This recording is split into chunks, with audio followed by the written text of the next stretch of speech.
Alright, alright, alright. What's up, guys? We're playing a PvZ to start off Diamond League. And you know what? We're going to be challenging ourselves a bit more. This matchup's going to be important for this league because we are worried about Mutalisks. We're worried about those early all-ins, with some of which we died to. I think the very first game last week, I'm pretty sure we died to an all-in.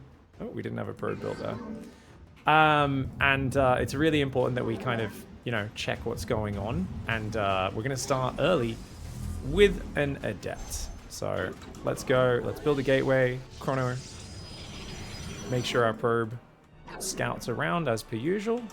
Still following that same kind of scouting pattern. And go for the gas. Notice we're just going to put this guy on a patch that only has one worker on it. And of course, we want to queue up to 20 workers. Make sure this worker doesn't bounce away. Ooh, what's that? We're in Diamond. We're going to start stacking workers. We're not going to do a crazy amount of it. We're going to start doing a little bit of it because we're in Diamond and we can start doing that. Now, don't get me wrong, guys. The stuff I show in Diamond 3, you could probably get to Diamond 2, even high Diamond 2, without doing most of it. You could keep doing the plat stuff I've shown you. But as always, this is just a progression. It doesn't perfectly map onto, you need to do this at this league. Use your own kind of thought process and that sort of stuff. Now, we're going to send the probe home. Even though technically in GM, we're going to do a little bit more scouting with that probe. But because I've seen an expansion, I'm going to count it as I've seen everything I need to see. Yeah, it's a hatchery, it's a gas, it's a pool. We don't need to change anything. Now, we build a probe, we take a gas. And this probe, we're going to just go, put on that gas. And we're going to build one more probe, and then we're going to build our pylon. I'm just going to build that there to have maximum production space. Lots of buildings I can build around that. We're going to keep queuing up probes. All right, so normally at GM and stuff, I would check to make sure they're not saving lava. Because otherwise, when the pool finishes, they could build 6 lings there, 2 lings there, and then be very annoying. Now we're going to chrono boost an Adept first, make warp gate as well. So we're going to chrono that Adept straight across the map. And this is really important, is starting to do that Adept scouting every single game. Okay, guys? That's going to be a big difference maker. Now let's get the Robo up here in the main. And we're going to go Adept Stalker. Why Adept Stalker? This is a very kind of standard start. Just waiting for the 50 gas. And we're going to chrono that Stalker as well, in case Lings did run around the map. Because that's going to... Oh, hello. So if you want, do a bit of stutter step here, guys, and that's just going to allow you to kill those Zerglings. And look at this. My opponent is running Lings across the map. So what are we going to do, guys? We're going to wall off with a gateway, build a shield battery, and our Adept's going to still continue across the map because we need to confirm if we're being all-in or not. But our reaction, build a second gate, build a shield battery, and with our Adept, we will be able to scout. So what are we doing? We're probing, chrono boosting probes. That's probably just a few scouting Zerglings, but it's best to check. So what are we going to do? First thing you want to check, are they building drones? Look at that. 1, 2, 3, 4, 5, 6, 7, 8, 9. 9 or 10 drones. That's a lot of workers. Unless they fake pulling workers from their main, I don't think they're all letting me right now. We'll build an observer, make a robo bay here, keep building probes. Let's get that extra pylon. Alright, so this time, we're going to scout the main base. If we can kill that creep tumor, that's also a big bonus. So what's the point of scouting the main? Well, I see drones popping out of the main, so that's a big tell. A roach horn, and... Oh, I actually meant to cancel that. We're going to recall him, okay? But we see lots of drones there, so they haven't done that fake transfer I was talking about. Okay? Observer goes across. We're going to make an immortal now. Double gas will go down on my natural. Let's get another pylon here. Powering the battery and at least the left gate. Cool. Now, I can do a lot more harassment and stuff. If we've got APM, we can start sending pairs of Adepts across. We could be really annoying. We could send a Prism with 2 Adepts. These are all things we'll probably start doing at some point down the track in Masters or GM. For now, though, let's keep it real simple. We've got the third and fourth gases up. We've got double Robo building Immortals. Or actually, we could build a Colossus, right? I think it's never a bad idea to get 1 Colossus nice and early, right? We've been going 2 Colossus, 2 Disruptors in plat, so we want to probably continue that. And this is what you want to do, guys. Now, we're going to take a guy there. Why are we taking that worker and clicking on the minerals? It's so that it moves through the units. And we can use that to take the third base. Remember, we wanted to take that third before starting the double robo production. Let's get the Viagra upgrade. Let's keep chrono boosting. And guys, let's just keep building pylons because as you can see, we do get supply blocked pretty quickly. Now, our observer is our next big scout. So I didn't see a third base before, so we need to check for that. And this is something we want to be checking for things a lot more frequently. We already confirmed there's no super fast all-in with the Adept. But now we need to confirm our opponent's drone count on their newest base. Let's get one more Colossus and a Disruptor. Let's go. I'm going to stop that Stalker being hold position so these guys can move past. We're going to build a shield battery out here.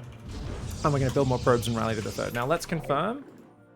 Does our opponent have drones on their third? Yeah, he does. So about 5 right now. But if we set up over here, put that on pervert mode, we can see what's popping out of his hatcheries, right? Because we can check all along here. So we can see, is he building army or workers? And we can also track his economy. If he doesn't build any more drones, I need to stop droning and just focus on army. But for now, I feel like, let's get a sentry for Guardian Shield. I'll make a random Stalker, why not?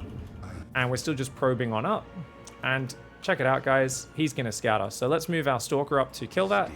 Notice we're moving in front of him, and we're just going to attack that and then move back to the wall.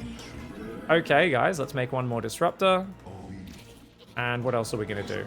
Same thing we always do. Twilight, Forge, 5 more gateways. 1, 2, 3, 4, 5. Pylon. If we microed that, we could have killed that for sure. We did actually get the kill, but obviously I didn't really confirm it.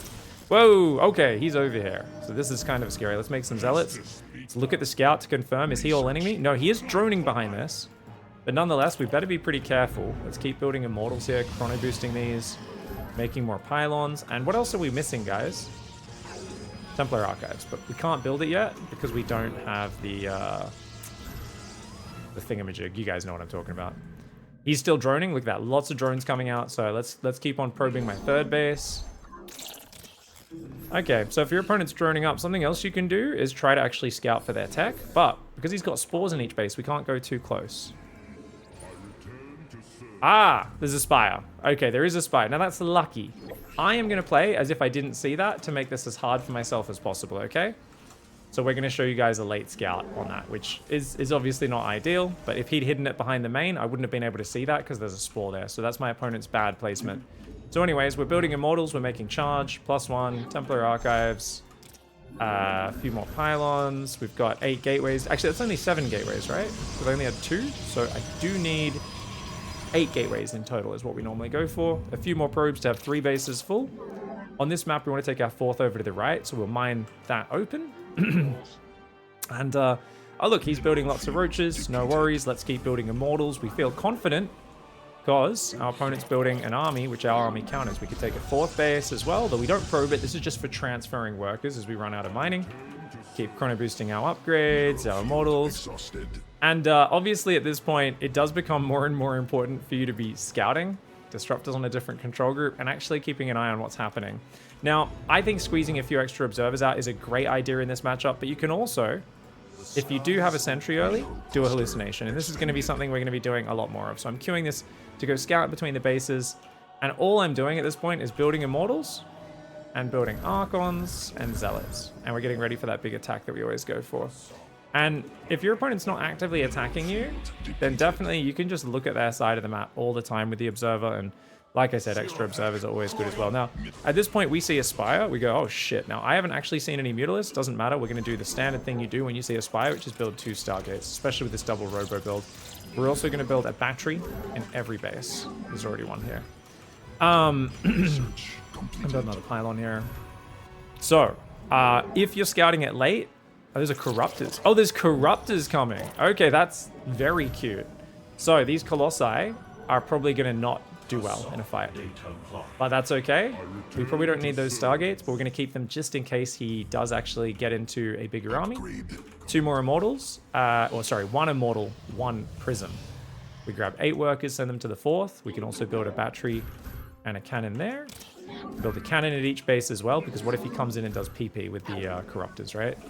We want to make sure we have something that's going to at least kill those guys. We could warp in Stalkers, but not as ideal as that. So this was really interesting. I was not expecting Corruptors. This guy said he used to be Masters 9 years ago. This is a very 9 years ago thing to do, is Roach Corruptor. So yeah, unfortunately he's going to get destroyed here. No offense to my opponent. Oh, here we go, guys. All right, we've got Disruptors, remember. We're A-moving our army. We're using Guardian Shield. We're activating Battery Overcharge. And we're going to throw a Disruptor shot out, which is going to annihilate the roaches. Now, keep in mind, guys, Frank Used to be Masters, he said 9 years ago, and hasn't touched the game in a long time. We grabbed him as our first player today because I thought it would be a nice warm-up. The fact that he logged in to try and play against me, I was like, oh, that's cool. But not a very crisp timing and not that much stuff going on. Do you start +1 if you see a Spire? No. So normally what you do, I mean, this in a Mutalisk scenario, is you'd scout to see if they're still building air, or if they're going ground after the first Mutalisks. And if they're still going air, you build a 3rd Stargate, a fleet beacon, and +1 air weapons. Alright guys, we're trying to attack right now. Let's keep the army clumped. Let's try and keep the army clumped here. Get the disruptors close to the front. Notice I'm moving right, so my army gets up the ramp, and now we're going for it. Throwing our balls out. I could micro those balls a bit better there, but nonetheless, look at that. We are absolutely slaying, and that big ball of Immortals, Archons, Colossus, Disruptors is just unkillable, man. Look at that. Well played, mate. Well played. GG's. GG. Hi, chat. Hey, Frank. Everyone say hi. Hi to Frank. Everyone say hi, Frank. Hi, Frank. GG, well played. So, not a bad warm-up game to start the day and talk about, hey, we need to be adept scouting more. We want to be paying more attention to our sentry. For 2 things, remember. If we didn't see any drones on the 3rd, we just see army coming out, we don't need to probe up our 3rd base. The general rule is even economy with the Zerg is perfectly fine. You're okay to stay even economy. You do not need an economy lead because we're building such high-tech units, right? So having even bases, same worker count is more than enough. So that's why we were scouting with the Observer a lot. We saw a few drones there. I was like, okay, he's got a few drones. I'll keep probing. I also didn't see a scary army for my opponent, right? We didn't see like a massive ball of roaches and lings coming out or anything scary like that. Yeah, that was huge. And building up the army is really good. So we've written it all in the notes as per usual. But if you do see the Spire, let's imagine I reacted correctly when I saw this, which was pretty soon after that started. Yeah, right here. So, what is the reaction? You guys know what the reaction is. 2 Stargates into Phoenix production and a battery in each base. Now, if we scout the mutas late, we also might need to go for a cannon and some Stalker Warpins, like cannon and Stalker Warpins to defend our mineral lines. Yeah, basically, you can get a bunch of Stalkers in your main on a separate control group, just like an anti-air control group, right? While you're waiting for your Phoenix to come out. But ideally, we skip that and we just get the Phoenix. So if you scout the Spire at 50% complete or earlier, which, check it out, I did. Just before 50%, literally 2 seconds before 50% or 1.5 seconds. So in that case, you should always have enough time to get out 2 Stargates, and if you double chrono them, you should have almost 4 Phoenix before the mutas arrive. 4 Phoenix can beat the crap out of 8 Mutalisks. Especially with the shield battery, super easily. So keep in mind, Phoenix hard counter Mutalisks, really bad. And if you chrono boost them, they take only 15 seconds to build, which means each Stargate can build 4 Phoenix in a minute. Sounds kind of crazy, doesn't it? But it's, yeah. If you have the chrono boosts to constantly chrono boost it, it's a machine. So you can get 8 Phoenix out of 2 Stargates in 1 minute. It's a crazy amount of Phoenix. Now, you then need to scout to see if they're continuing muta or ground army production. I should say ground army. You may need to sacrifice a Phoenix if you lost your observers, but probably just get observers over there. And it's very important to do that. If they are still building more air, more Mutalisks, you want a 3rd Stargate fleet beacon and air attack upgrades. We're going to try and mass Phoenix with range and attack upgrades and overwhelm the skies. Even if they build Corruptors, we're just going to try and outnumber them and overwhelm them with Phoenix. I've seen Rotterdam do it. I know it's a thing. We'll see if we can pull it off. Obviously, if they're a bit ahead of us, we might fall flat. If we're a bit ahead of them, we might annihilate them.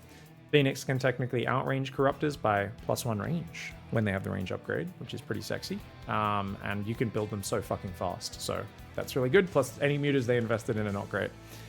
If they are going ground, though, cut your Phoenix production, preferably at just 6 Phoenix. But if they went up to, like, say, 20 Mutalisks, and first, before swapping off into ground, I mean, maybe you get 8 or 10 Phoenix.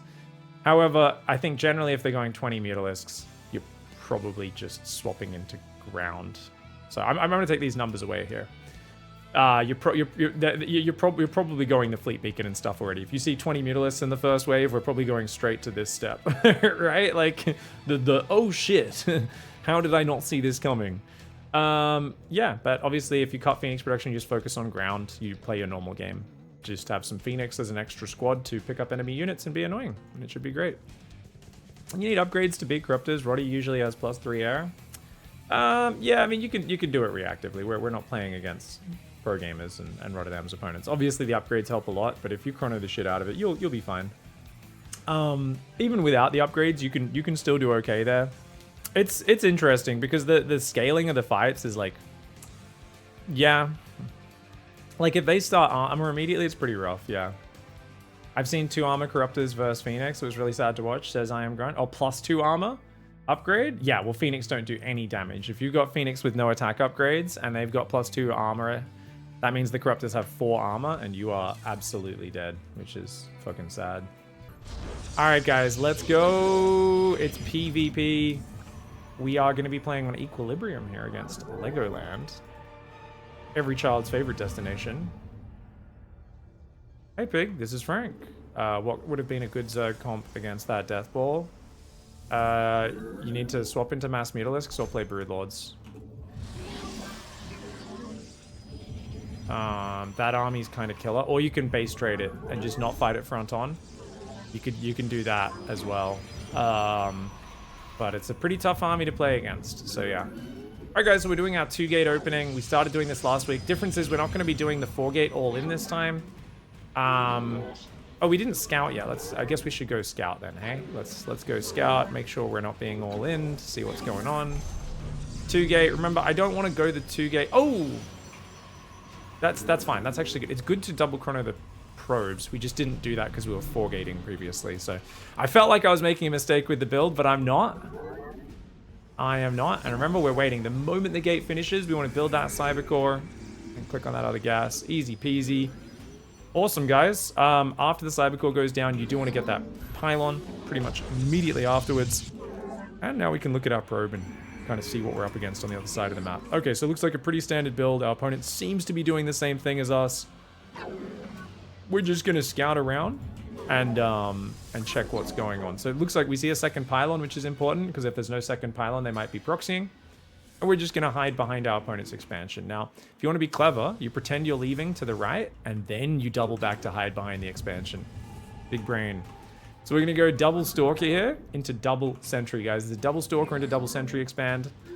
After you start the 2 Stalkers, we move down to the natural, and we build a pylon there. And the reason is we are going to be doing an expansion build. Sentries are going to be big. We used a hallucination last game against Zerg. Observers are going to be a more important part of that matchup. But for this matchup especially, I think it's going to be really important. We can build up to probably 25 or at most 26 probes before expanding, I would say. Okay, these guys are going to attack that. We've got 2 sentries on the way. Great thing about sentries, they cost 100 gas each, but very little minerals. So notice I've got all of this minerals. And we just saw 2 adepts, guys. So what do we know? After the Nexus, we want to be ready to build a shield battery to wall off our base. And our Stalkers are just going to be waiting outside a bit to see if those adepts come in, okay? Now, sentries are very weak, so you want to hide those inside the base, okay? And I'm even going to put them on a separate control group. Alright. Alright, so once your Nexus is down, we go Robo, we go back to probing. We do want to build a shield battery as well, just to be safe. Now, you always want to follow the shades here, guys. And we just want to build a shield battery and cue the probe to run away. Alright. We can cancel that now. Now, what if they come down the south, right? So you want to see where these adepts come from, so you can stop them. Now, 2 more Stalkers should be building after those sentries. We should have already started that. I was kind of late on that, guys. Build 1 more pylon. Keep building probes. Now, what did I not get? I didn't get any defense against the famous Oracle, and that could be happening, and I lost my probe, right? That's okay. We got a hallucination. That's going to see what our opponent's up to. We're building an observer next, and we are going to probe up now. So let's get 4 probes, send them to the natural, build more and more of these boys. Okay. Oh, there's 4 adepts here, guys. So we're going to grab both groups of units, bring them all to the natural. We're going to run our probes away, and we're going to warp in more Stalkers on what is apparently a slow warp in pylon. These guys are all here. Now, if your opponent goes for a mass adept attack like this, you need to wall off your base. because otherwise they can get in your main. And you want to use a gateway, because otherwise they can kill it. So these guys are going to go back to mining now. I think I have enough workers there. We should be okay. Enough fighting units, I should say. Keep probing.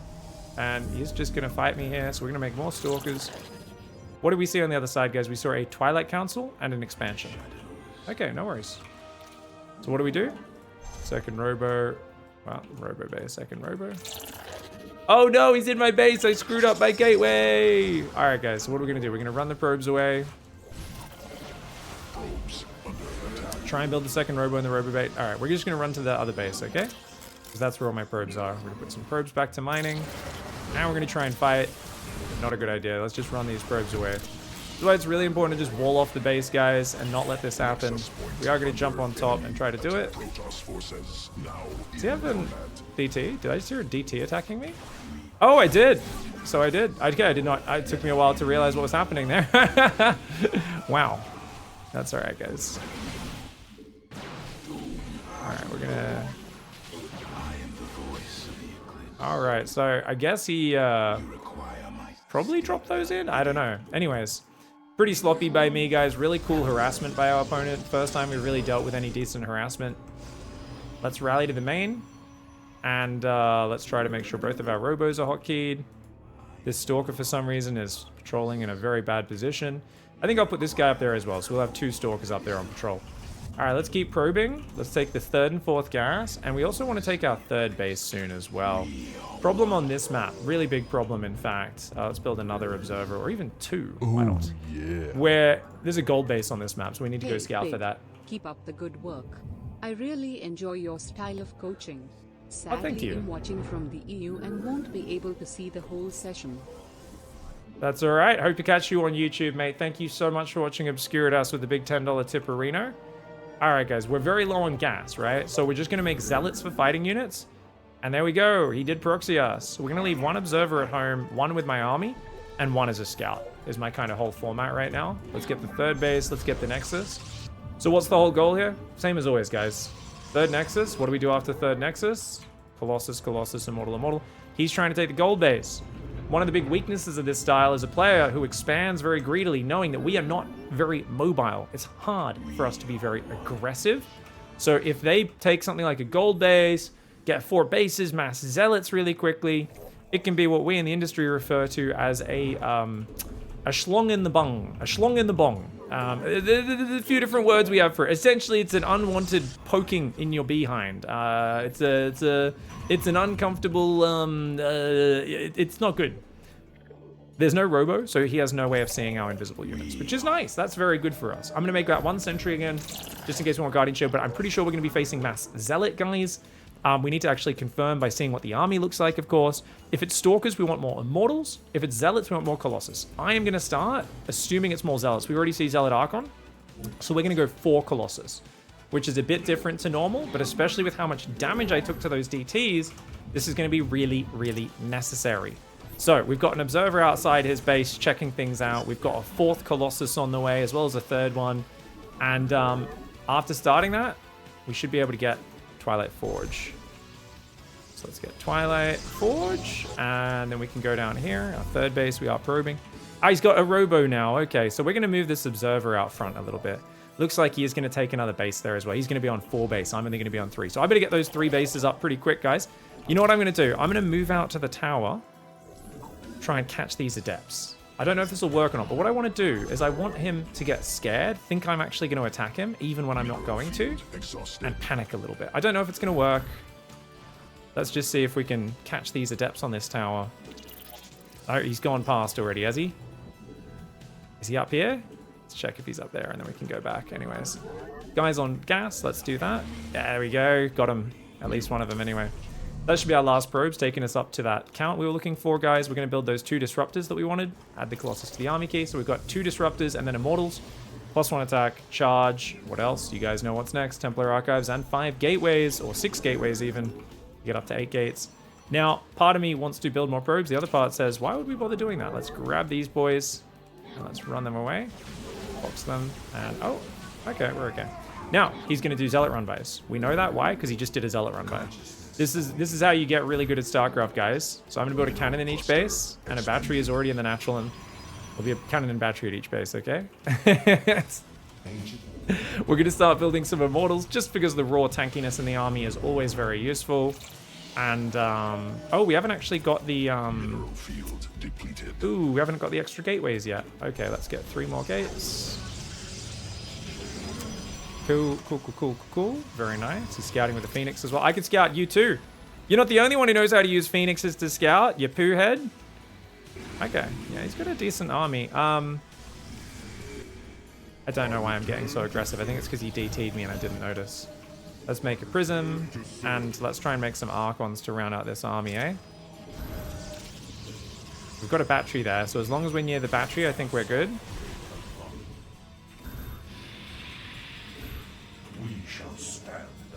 These Zealot run-bys have been a little weird. Oh, oh, oh. He's attacking my third. What's happening there? Nothing too bad. All right, we can attack with some probes to help out. No worries, that's fine. All right, guys, let's go. We've got these guys rallied out. We're going to make more Zealots as well. Oh, I'm trying to make sure I don't get surrounded, but I think we can do this because we're almost maxed on a killer anti-ground army. And I've got 2 Disruptors in the mix. I think we can fight him. What do you guys think? Where'd he go? Oh, a random High Templar. Is he down here? Okay, I'm going to send a Zealot down there. Oh, no, his army's here. That's fine. I was about to split a Zealot off with shift click, but... All right, let's go left. I'm going to split my army to chase him, guys. This is a terrible idea. Don't do that! Don't do that! This army is all about staying together in a ball, so that would be a really stupid idea. All right, guys, let's go forward now. We're going to go to the tower. The Warp Prism's going to siege up on the tower as well, and he might be able to base trade or counterattack, but no, we know he's going home. Well, some of his units are going home anyway. Interesting. All right, guys, he's going to kill that base. These probes are going to pull back. We're going to build Disruptors and Zealots at home. A bunch more pylons going up. And we're going to push into his bases, okay? Now, I don't know if he's going to recall or not. Looks like he's not. He's going to come home.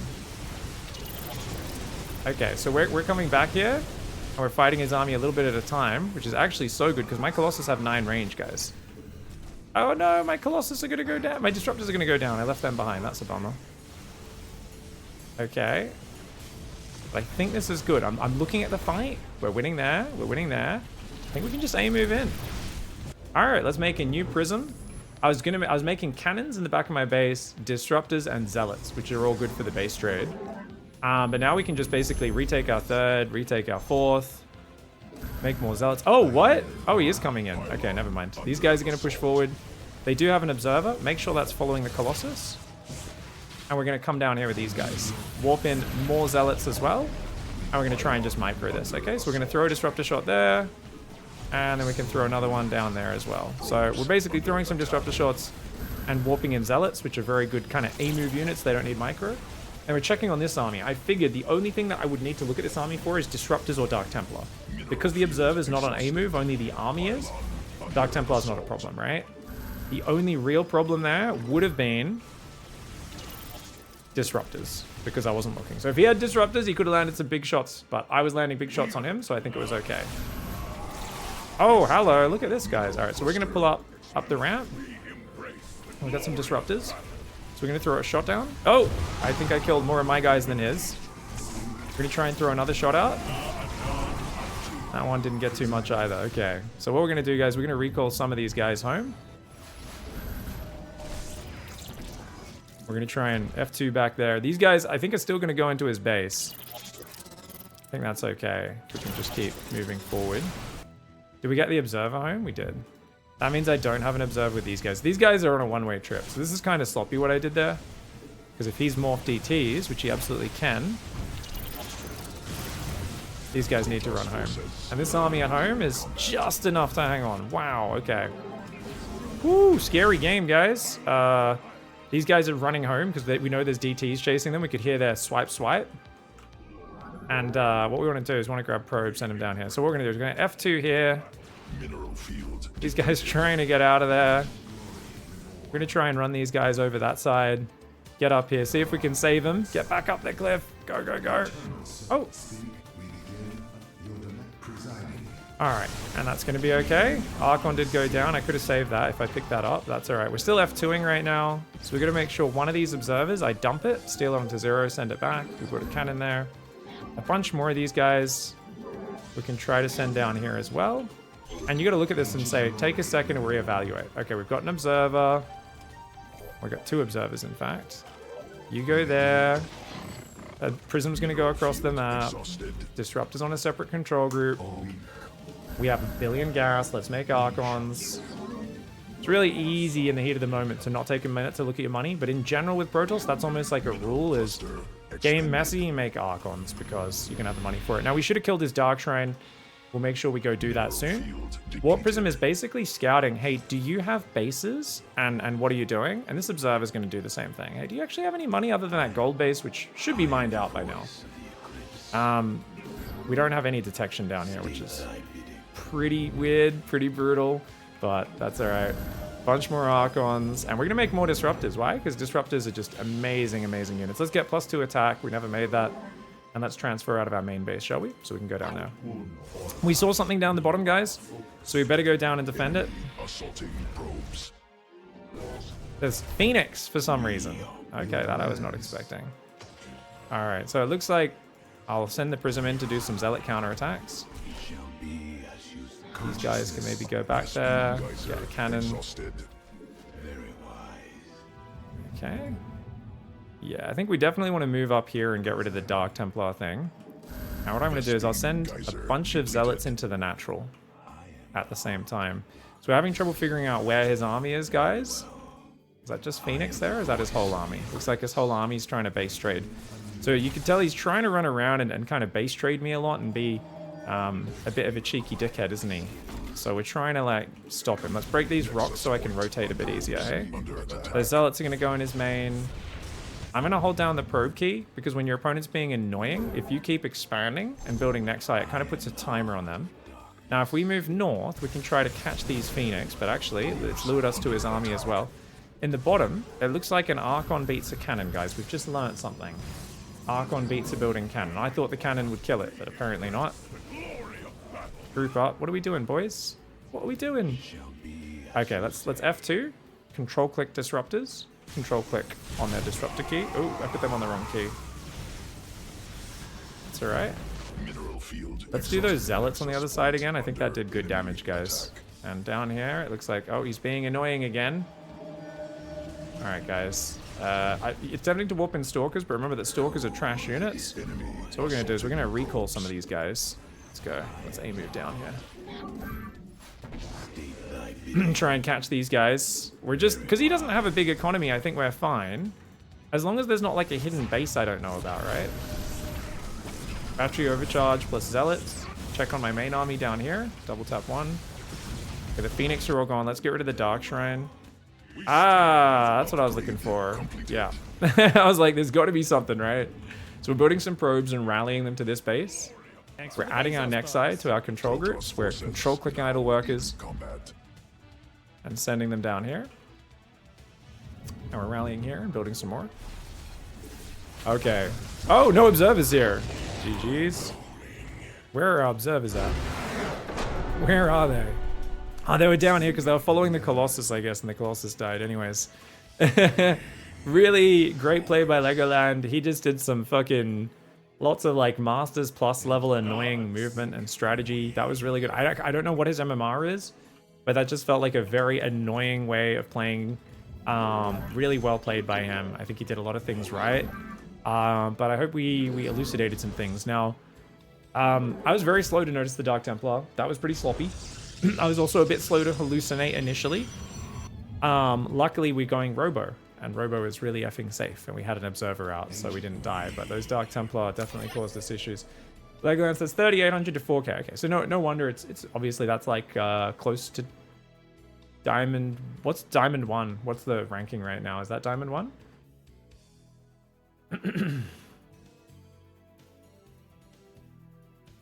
That's Diamond 1. Makes sense that would be so stressful then. Those DTs hit pretty early, I think. Let's check. So obviously, I think we learned a very valuable lesson though, which is really just build that gateway, guys. As long as you build that gateway, you will be fine. Just keep building that gateway.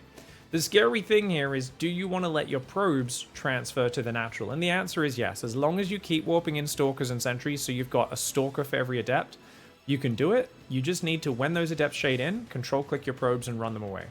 As long as you do that, you'll lose a few probes, they'll lose a few adepts. It's all okay. You can keep probing up. So remember, let's write this down because it's a pretty complicated scenario. Adept, 6 adept pressure, right? So 6 adept pressure is very annoying. Because if you chase it all the way outside, then they can just shade into your base. So it does get very, very irritating. So, okay, 6 adept pressure. So what do we do against the 6 adept pressure, guys? Wall off base with gateway.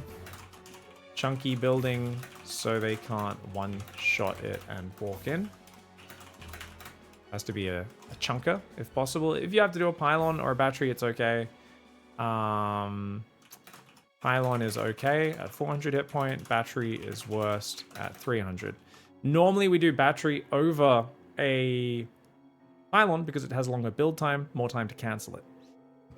But in the case of the adepts having a bunch of them, they can shoot it down. So wall off base with gateway.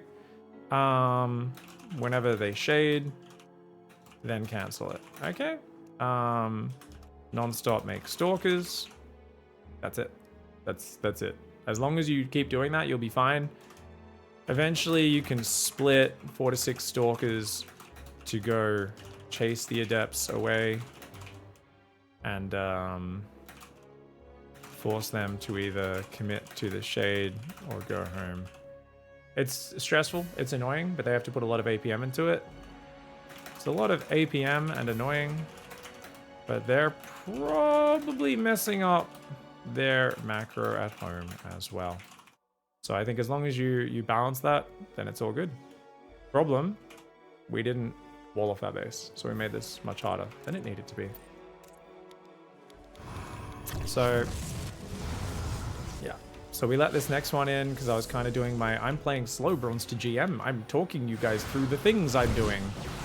And then I had to run those workers away. Camera locations make that much easier, by the way. If you guys are wondering why are camera locations good, it's because you can F2, control click worker, F1, you don't have to click on the minimap like I'm doing now, and click there. It's very easy to run workers between bases. And basically just never turn and actually fight the adepts. Now notice in the midst of the fighting, guys, I chrono my probes. That's what we call a pro gamer move. Selecting your nexus, queuing up probes. Chronoing them in between other actions. That's something you're not going to be able to do, which is why it's more important for you, until you're more experienced at least, which is why it's much more important for you right now to do something else. Do something else. A little something called wall off the base in the first place. Otherwise, this becomes a very stressful situation, and one where, yeah, things can go very, very bad very quickly. Now, I should have also moved to the left there with my units and focused the Dark Templar down. Yet again, another sort of try-hard thing where I was like, well, you guys probably wouldn't have the wherewithal to do this in the heat of the moment. So there's, you know, you might look at that and think I was microing like a god or something. I definitely was not unleashing what I would normally do. My APM did spike up a bit. We're up to 150 average, but still really not that high in the grand scheme of things. Cool. And then from there, we just played a pretty normal game. But yeah, if your opponent is being very cheeky with counterattacks and run-bys, try to put more spotters out there. Try to build some more cannons and batteries. Try to move units around and try to like hunt for those zealot run-bys and stuff. Because if you just move out with your one big ball and their whole army's waiting here and then they base trade you and your army's only halfway across the map, it's going to be really bad. But I cleaned up a lot of zealots on the way across this map. I cleaned up tons of units, so the efficiency was off the chain. Alright guys, we're going into a PvZ against Donkey Balls here. Thought I'd started the game a bit too early there, but I did not. So it's all a-okay. Let's rally down to this natural. This natural's a little bit closer on this map, so we'll just rally that probe out as it pops. Could still send it slightly early, but that's alright. Alright. Anyone who's Diamond 3 or above should be fine for today. Just trying to get a nice rotation of the races. Remember, bonus points if you play annoying stuff against me. Anyone who's signing up to play today. If you The more people, like that last game was very hard to deal with, very frustrating. Really great play by Legoland, like exactly the sort of volunteer we need, because that's the sort of stuff that, you know, it takes a bit of practice to deal with. It's really, I think, educational to have me go up against it and you guys get to watch that. So thank you, Legoland, for doing something very disruptive and frustrating to play against, something that takes a while to get the hang of. But for now, PvZ, we're going in. We see a hatchery first. We're going to scout around the base and then come home. Just confirm it's a normal hatchery and a gas. And we've got number 1, number 2, number 1. Looks like a spawning pool's pretty fast. Maybe a 15 hatch, 15 pool, potentially. Yeah. Anyways, Nexus is down. We added the control group. I think we just sent it the camera location. We'll find out in a moment. Yeah, we did. Cool. Let's go. We've got 21 second gas and then 22 second pylon. We'll build it over here as well, so the robo's a bit harder to scout for an overlord coming in from the edge. And queue up that last probe as well. Nice. Alright guys, so we're going to rally our gateway across the map. As soon as that cyber core is done, our pylon should be finished at the same time. 8 seconds. Yeah, maybe half a second late. Pretty similar. We're going to chrono that adept. Now, if the overlord's really far forward on some maps, you could be tempted into building a stalker first. Why aren't we doing that? There's a pillar right there. They're almost always going to get to safety on this map, so I really don't think we gain much by trying to gun that down. We go for the robo here, and oops, that's an extra probe, so let's rally to our natural. And we want to go for a stalker next. And remember, we rally that to the inside of our wall, the stalker. And when it's out, I'll give it a different control group as well. And already we've got a Zergling coming in. So we could have microed to stop that. I guess I just rally over there to try and slow that thing down. And we're going to go in for that first Adept Shade, guys. So remember, what are we looking for? I'm queuing up probes. I'm queuing up probes. We're looking for drone count. I shaded from too far away. I had to cancel it. We don't want to lose the Adept.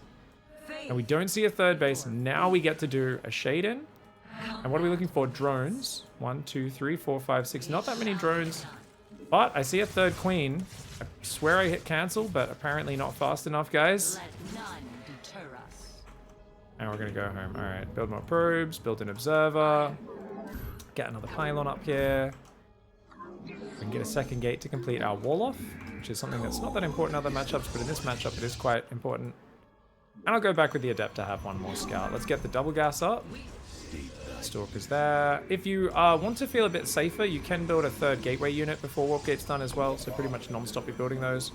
It's a pretty good idea in general. It's pretty safe. Get the robo bay, and we'll get that immortal started up in a second as well. Pretty simple stuff, guys. We've been doing pretty much the same thing every time. As you get better with your scouting, though, you'll notice you're more and more confident with this stuff. So we're just checking for the drone count again. Oh, very few drones, and I just saw a roach coming out, guys. So what are we going to do? We are getting all in. First things first, wall off your base. Unfortunately, pylon's in a bad spot, so it's okay. Going to build another battery there and a pylon, and then we're just going to make stalkers, okay? So our observer's just going to patrol between the bases. We've got this. Let's make another immortal. Apparently I'm supply blocked right now, so clever me. We're making more and more immortal. What do we got? Zerglings rallying? What's popping out of these eggs, guys? Zerglings. Alright, so I'll make a Colossus, because that will shut down any number of Zerglings. And we can just make Zealots, because they're also good versus Zerglings. Immortals hard counter Roaches, Zealots and Colossus hard counter Zerglings. So, should work pretty well. So getting an extra pylon. And remember, if he comes in, we need to overcharge and tell it to heal this pylon to try and defend ourselves, okay? So we're going to try and heal that. Move the immortal back so he doesn't take damage. Get another immortal down here. We don't really care about losing the cyber core, so not the end of the world. Now we could heal that, but I don't really care, guys. I'm happy to let it fall, so we're just gonna happily fight here. We've got a Colossus in a choke point. Building another one. Just get a battery overcharge here. Now if you want, you can control click the immortals and click them on the roaches. They're gonna do way more damage to the roaches. Colossus has already killed all the Zerglings, and we should be good. Let's take a third base. Alright guys, we're going to make a prism and we're going to counterattack with the prism and these Colossus. You might be like wondering why. Just think about it. We just took an amazing trade. There's no reason to stay in the game. We're in Diamond now. Let's show some killer instinct, guys. Let's show some killer instinct. Let's do it. Alright, so let's get a bunch more gateways so I can warp in on the front once this warp prism's here. We don't have any upgrades for those gateway units. You might think, big mistake. No, totally fine. There you go. That's a lot of gateway units. This Colossus comes out. So now we're going to full wall our base. And I will keep the probe on the outside, so if I want, I can expand afterwards. Check it out. We've got the prism coming. Oh, looks like he might be going for round 2, but that's okay. We're going to move right side. I don't know why we want to go right side for some reason. All right. Let's chrono boost the Viagra. That'll be done in 40 seconds. Some roaches, some drones. So it's a mixture of army and units. And we'll build some stalkers there. Just generic fighting units should do fine. Move the prism there. Unsiege, shift siege. We're gonna remake our camera point there as well. Where's his army at? I think it's just over here.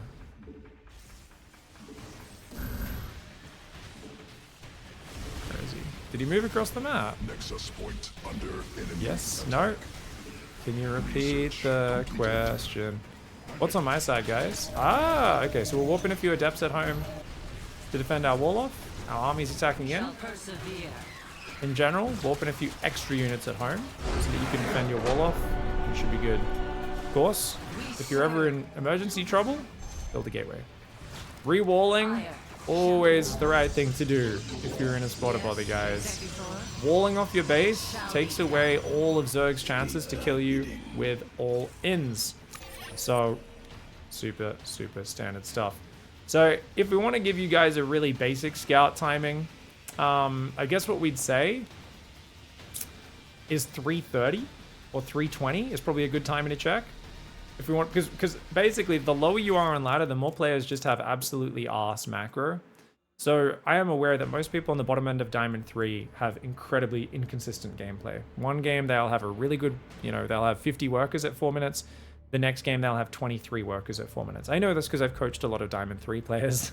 And that's very common. Very, very common in Plat 1 and Diamond 3 is players who, one game, fantastic macro. The next game, nothing's changed, no harassment, and they just don't have any units. Because, I don't know, the cat jumped on the keyboard or something like that. So, I don't want you to scout too early. You'll notice when my first shade came in closer to, I don't know, 240 or whenever it was, or right on 3 minutes, you might be like, is that enough drones? Is that too many? So like I said, preferably we would have scouted and actually got vision there. I didn't see anything on that first shade. And then on the next one, we want to move forward to like here and throw it into the main. Because if you can see, are they still mining gas is a really big tell that they're going for either tech or aggression. And also you get a chance to see what's popping out of these eggs as well. So it's a good, there's multiple things you're looking for when you're scouting a Zerg, right? Yeah, so adept scouting every game. So basically it's like what's popping out of eggs. And that's always number one. Because that tells you what they're building right then. Are they right now focused on army or economy? Like that is, there's no way for them to trick you with that. There's no way that ever lies to you. Or like, whereas like I said, if they're a bit low on saturation, maybe they just fucked up their build really hard. But if you see roaches popping out, they're building roaches right now. Doesn't necessarily mean they're going to attack with those roaches, but it's a much more clear thing. Generally though, saturation. So we can say, is the natural on at least, 6+ drones? I don't know. Normally, I would like it to be 10, but let's say 6+ drones at 3 minutes. And then we can go second shade into the main. Are they mining gas? Potential aggression. And, is there a Bane Nest or Roach Warren as well? Big sign of aggression. This early. They should not have that structure that early. But, like I said, as we go to Diamond 3, it is what it is. ! B2GM doc, thank you. Yeah, what if he moves drones to a second base? That's why that can trick you. That's like, most people won't do that. So I would say if everyone does that on the ladder, you can think about it more. But I would say, remember, if that's 1 in 10 or 1 in 15 games, I wouldn't care too much about it. Just be like, hey, this guy did a trick, good on him. Very few players fake transfer drones. So it's not worth changing everything for. But if you simply are good at focusing on these other scouts, like what's popping out of eggs, and then the other two, these two should not be in this sub point, they should be here. First shade checks natural saturation, and then the second shade into the main. So just some nice little basic scouting stuff that'll keep you pretty safe. Generally, if you use your first adept well, you will almost always scout an all incoming. I've played against a lot of the top guys and tried to do all sorts of sneaky ZVP all-ins, and it's very hard to hide it. Against the player who really pays attention to that adept, it's incredibly hard to hide what you're doing. Alright guys, we got a Terran player. We finally rustled up some Terran players from their slumber. I am going low ground wall. If we're not normally going to do this versus Terran in future, I was just on autopilot for a second there. Don't think it's the end of the world, doesn't really matter. I know... Oh, hello. It's a little bit slow, come on. Alright, so that gateway's a little bit late. We're going to go for that scout, as we usually do, into the gas in the main. So what's different? I feel like this matchup changes so little from Platinum in the build, but I think the big thing that really matters is like, obviously we're microing our units a little bit more, we're scouting a bit more actively with the observers, but more importantly, we're getting more map vision. PvT is all about map vision, or you just get dropped and Liberator harassed to death. With this style, you have a lot of very powerful, well, you have a small number, I should say, but all your money is put in a small number of very powerful units that take a while to grow in number. Having those in the right position at the right time is easier said than done. I'm not going to harass too hard or anything because Addy here is only about, I believe, Diamond 3, 3200 MMR, so like much lower than someone like Legoland we were just playing before. It's a pretty massive skill difference there. So we're just going to scout on a pretty basic level. Not going to like block his command center or anything like that, which normally I would do that. All right, so we see the command center. We're going to run home with our probe. We can build our pylon here, rally onto gas. Now, you might be wondering, what about Nexus before core? If you guys prefer to go Cybercore before Nexus, you can do that against Terran, but that means you need to go pylon before gas as well. You need to swap these two around. So if you learn that, you prefer it because your adept gets out earlier and really shuts down the unit, that's fine. I'm okay with that. If you guys prefer to do that, that's absolutely okay. It is a little safer. On the other hand, you do get your Nexus up quicker, you get access to earlier chrono boosts, earlier mining, earlier second gas. So with a bit of probe micro, you can also mitigate hopefully losing too many units to a Reaper. So we'll see how we go. I'm going to build one adept there. By the way, you probably want to go adept first just to make sure you can start this robo a little bit quicker. I think that's probably the best way to do it. But since we haven't seen a Reaper yet, I think we can definitely go pressure with the adept stalker just to see what's happening, okay? So yeah, we'll leave the stalker at home. We'll go across the map with the adept. All right, guys, we've got lots of probes building. I'll build another stalker as well, just because there's so many cyclone shenanigans these days, you never really know what's happening. That's Army 1, this is Army 2, okay? All right, let's get another pylon up there. Build some more of that. Yes, exactly. As we get a bit closer, we'll try to shade up the ramp, or we'll use that famous adept shade shift click. So from about here, we can do it. And you grab that, and you move it on the ramp, and then you shift click it up.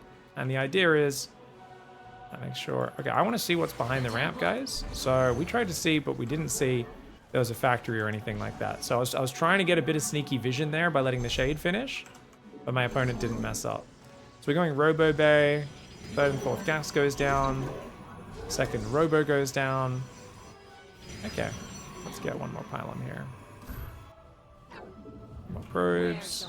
New technology research. All right, so we didn't really see what was going on other than there's a bunker reactor. It could be 3 Rex, it could be a lot of things. So it's very important our observer goes across that map and we start to actually find out for sure what's happening.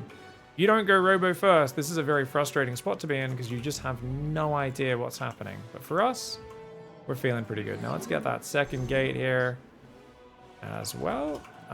Do we want to get a sentry this game or nah? I think we will get just a zealot for now. Just a real basic fighting unit's probably a good idea. If you're worried about aggression, you can go for the shield battery, but we haven't seen anything scary. Oh, yes, we have. Okay, let's get a shield battery, guys. All right, let's make... Probably didn't need that third Nexus, hey? We've seen Marauders, so it is indeed a 3-Rex, guys. We're just going to siege up in the base, so hopefully we can see when a command center goes down.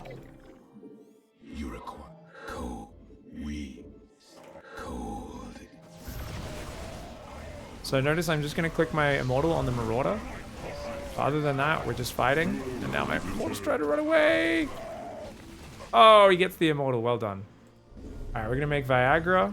And we're going to make these 2 Colossus up next. Let's hold down the probe key, guys. That was an amazing trade for me, by the way, in case you're wondering. That was, like, as good as it can possibly get. Because we just killed a whole army. Just by warping in gateway units, clicking the Immortal on the Marauder. And he pushed in very, very early as well. So we're going to chrono these Colossi. Viagra's on the way. We are supply blocks, which is a bit nasty, but that'll unsupply block us in a few seconds. Now we can go Twilight and Forge. And then we want to get those extra gateways in a little bit. All right, so we're probing up. We feel pretty safe. Now we see the starport's been pretty delayed. He forgot to build that straight away. And we see a 4th and 5th barracks. I'm looking because I don't see a 3rd command center, guys. So it's if he's gone 4th and 5th barracks before 3rd command center, which it looks like from the timing, and I'll confirm by seeing no 3rd base over there, that means he's doing a 2-base, 5 barracks all in. So I'm going to build a 3rd Colossus against this because lots of Marines and Marauders equals... He did squeeze a 3rd in. Okay. Never mind. Never mind, guys. Let's get a Sentry. Warp it a Zealot. We get Charger +1. This is... In Diamond 3, you get weird build orders. He was very late on the starport for a reason, because his factory was well timed, but it was actually too early for the rest of what he did. But we don't need to go into the nitpicking of what he did wrong. Research. Just means he's gone for a bit of everything in a bit of an unfamiliar fashion. And that's okay. So we're following our normal plan. We're probing up our 3rd. If your opponent's doing something a bit confusing, just follow your normal plan, guys. Nothing crazy required. Definitely need another pylon here. We don't want those to be exposed. I'm going to build a few more observers because he's getting medevacs out right now. So let's build a few more observers and let's go for the famous vision that we were talking about at the start of this game. So you want to grab one, pylon there, and then sit on the tower. Grab this guy. We're going to go pylon out here, and up on that side as well. In combat. Pylon there, and then on the watchtower. So we're building a bunch of pylons on the edges of the map. Build these 2 disruptors next. We've got observers. We're going to put one out on the left. Where's the other observer? There's one in here. I just can't see it. It's hiding inside a Colossus. Okay. All right. Just going to move our observers forward and try to get some info. Looks like, okay, here's his army, guys. Pylon under Trying to make a lot of zealots here. All right, let's go fight him. Guardian shield. Oh, he's on move command. That's really bad. Oh, but look at that, guys. He's dropping us. technology. So what are we going to do? We're going to warp in some zealots. It's not enough to defend, though. And he's dropping in our main. So we're going to A-move there. And we're going to box half of these guys. Put them on a drop defense key. Put them over here. And we're going to run probes away in the main. Hold the probe key down. 15 probes. Why? Because we know we're taking damage. Drop defense is going to go there. And I'm going to warp in more stalkers to reinforce that drop defense key, okay? Put them back on mining. Deselect 3. Deselect 3. On minerals. Main base. Put on gas. Put on gas. Put on minerals. And now what do we do? Chrono, reset the rally point. Chrono, reset the rally point. Chrono, reset the rally point. So what does that do? It means each base is saturating its own mineral line. Natural is already full, so it can rally to the main. And then we can go from there. Let's get +2. Let's go for Templar Archives. If you want to add Blink, you can add Blink, since he did some good droppy drops there. Kept us on the defense. You could also build a cannon in each mineral line if you're worried about Widow Mine drops. Okay. So anyways, we've got 2 disruptors now. I'm going to grab my whole army together at the front, including the disruptors. And we're going to make a... Oh, whoops. A warp prism so we can go for the big attack, okay? Now, I'm going to leave an army in my main, because I feel that's the most important drop angle to defend. So what have we got, guys? We've got a bunch of stalkers and zealots on the edge, ready for a drop. I've only got a cannon down here, so that base is a bit undefended. But we're just kind of prioritizing that one. And like he's scanning for observers being a real, what we would refer to in the industry as a bag of dicks, is how he's playing. A big, big, big stinky bag of dicks. We'll take that 4th base to transfer workers to, get the Templar Archives there, and we've got our Warp Prism now as well. Now check it, he's got Vikings as well in the mix, so really quite a scary army. Templar Archives not being done really hurts us, but that's alright. We need to fix up our macro after everything that happened. We've been playing quite slow here. Alright, we're going to try and move out and fight him. And use our disruptors, remember? Disruptors are moving forward. I'm microing them in range of his army before I throw. They're under the Colossus right now. They're going to throw one shot. And we're just going to click that there. Next shot, we're going to shoot it. And we're going to try and click it in the middle of his Marauders. And that is a very good fight for us, isn't it? Awesome. Very good fight. Now, let's make Archons. And let's keep making more units, more Immortals.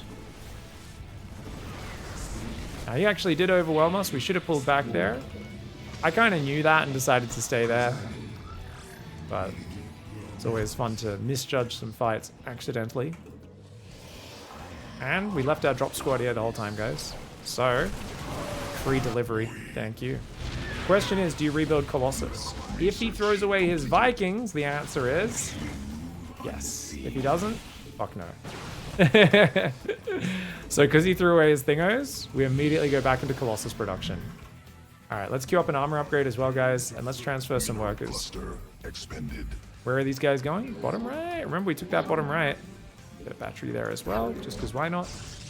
Remember, we don't need to build workers. We can just stay on this work account all game, though. Alright. Alright, so we've still got Disruptors plus Zealot Archon. And then we've got 2 Colossi coming in. I think we'll push with those Colossi. And what we can do is we could also do a Zealot backstab in the back as well if we want. Now look, he's building Zealots, building an expansion there. So we're going to grab this and just click it in. Now at this point, I feel like his last drop did so badly. So that's why my drop defense squad has rejoined my main army. So we're going to Zealot run by the left. His army will pull there.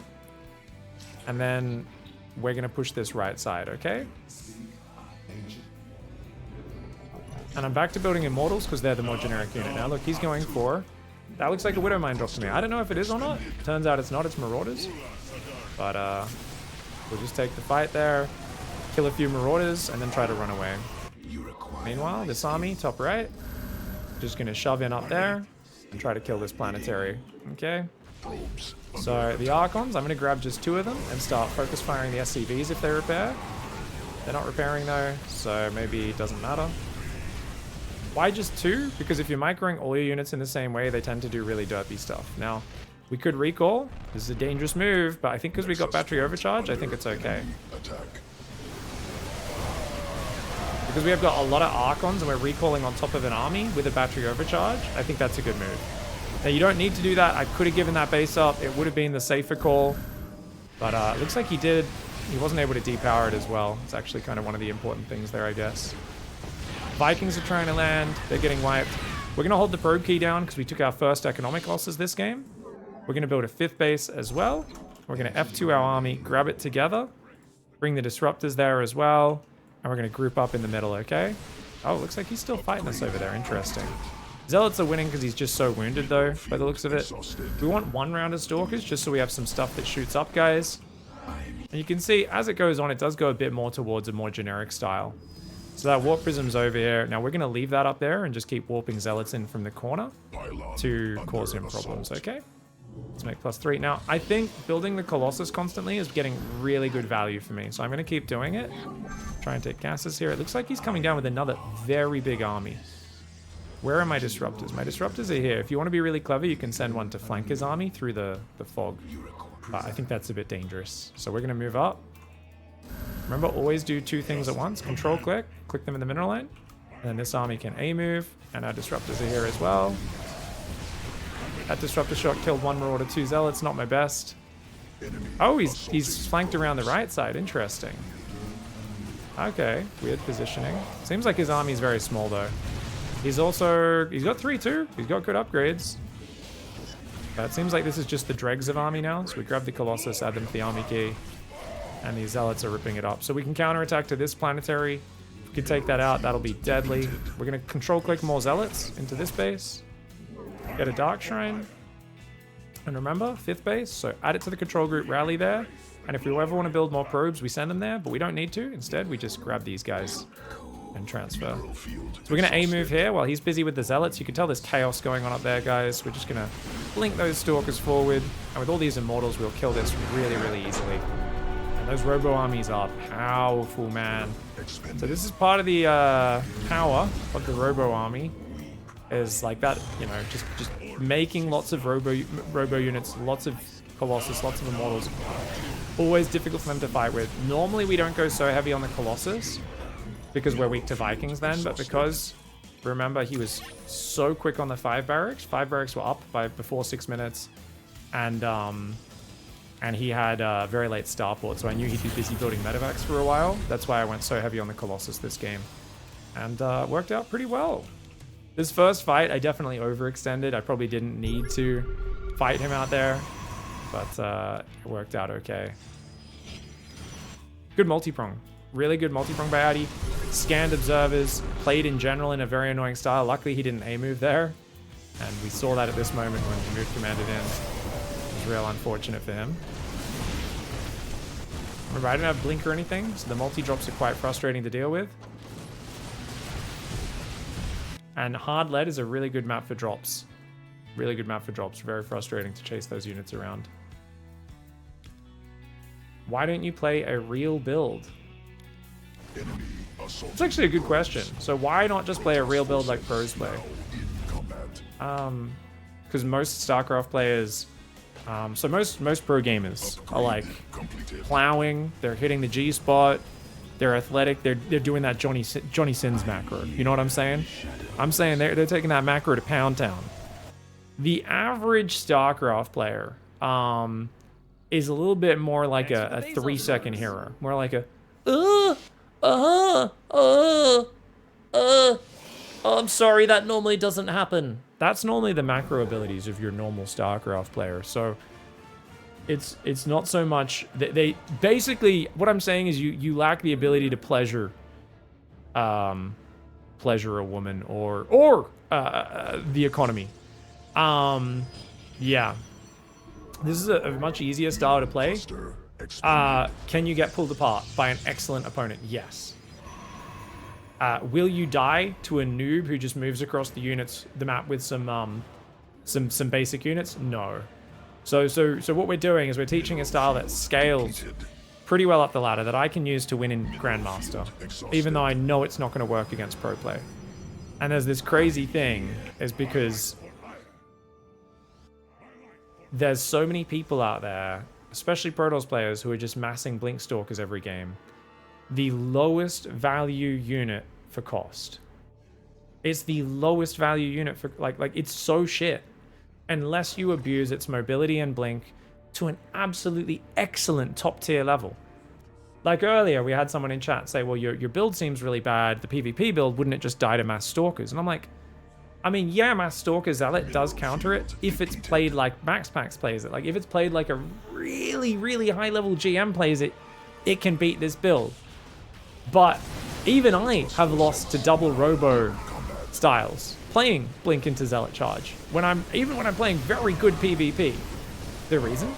Because it still takes a lot of skill and doing a lot of things right in order to beat, and that's just what a lot of StarCraft is. And people will go, well, I'd rather play the style that should always win if I play properly. And I would say, why? Both styles you're playing like absolute shit. Wouldn't you rather play the style that gives you more wins and there's still infinite room to improve?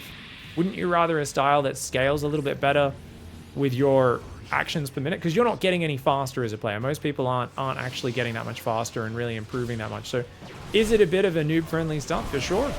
So is making my Roche move in Bronze to GM Zerg, the way I simplified Ling Bane into a 5-hatchery Ling Bane Bronze to GM in my second Zerg Bronze to GM, the way I gave Terran just sit there with a tank and a bunker on the high ground until you do a big-ass push.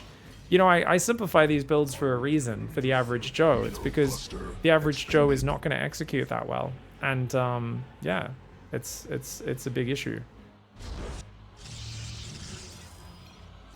All right, guys, let's go. We've got ourselves another PVT. This one's another Diamond 3 Terran. So not the most challenging Terrans, but to be fair, that last one did punish us a little bit for being out of position with some drops once or twice, and really showed what can cause us problems. So let's get a pylon here. Go back to mining.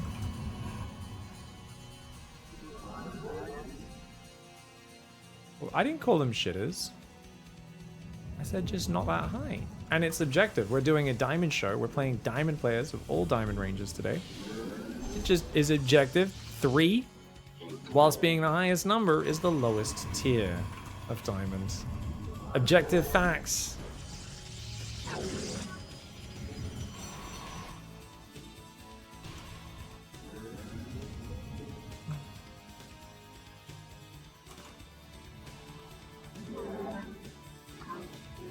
Isn't that like some meme where they're like, reality doesn't care about your feelings, or something like that people repeat? I feel like that's like a funny one. It's like the moment something becomes like a slogan or like an overused meme, it like loses all meaning.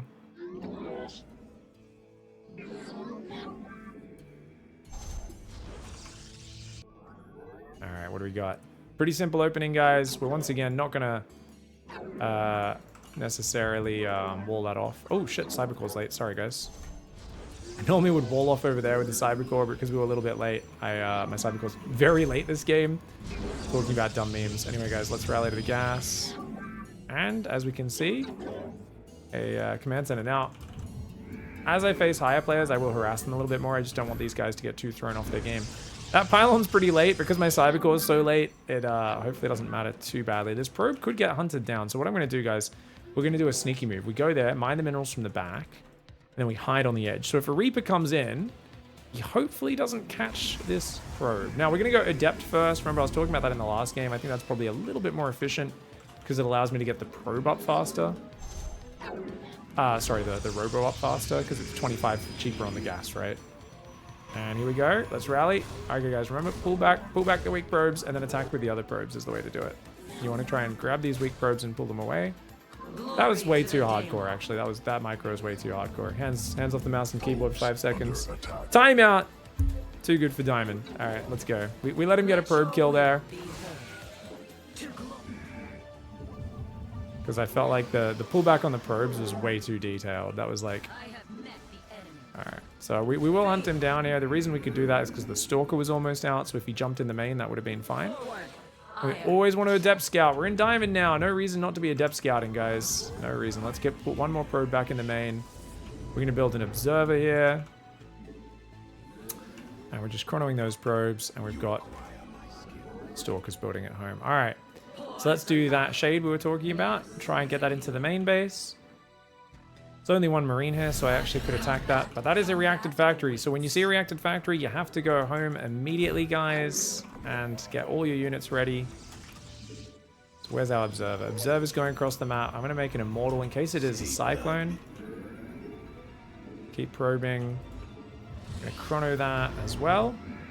Now, some people build shield batteries against reacted factory opening, but this is a 2-base reacted factory, I believe. I don't think that expansion was very late or anything, so I think we're fine. If it's Hellions running in, we want to be out front, so we'll be out here.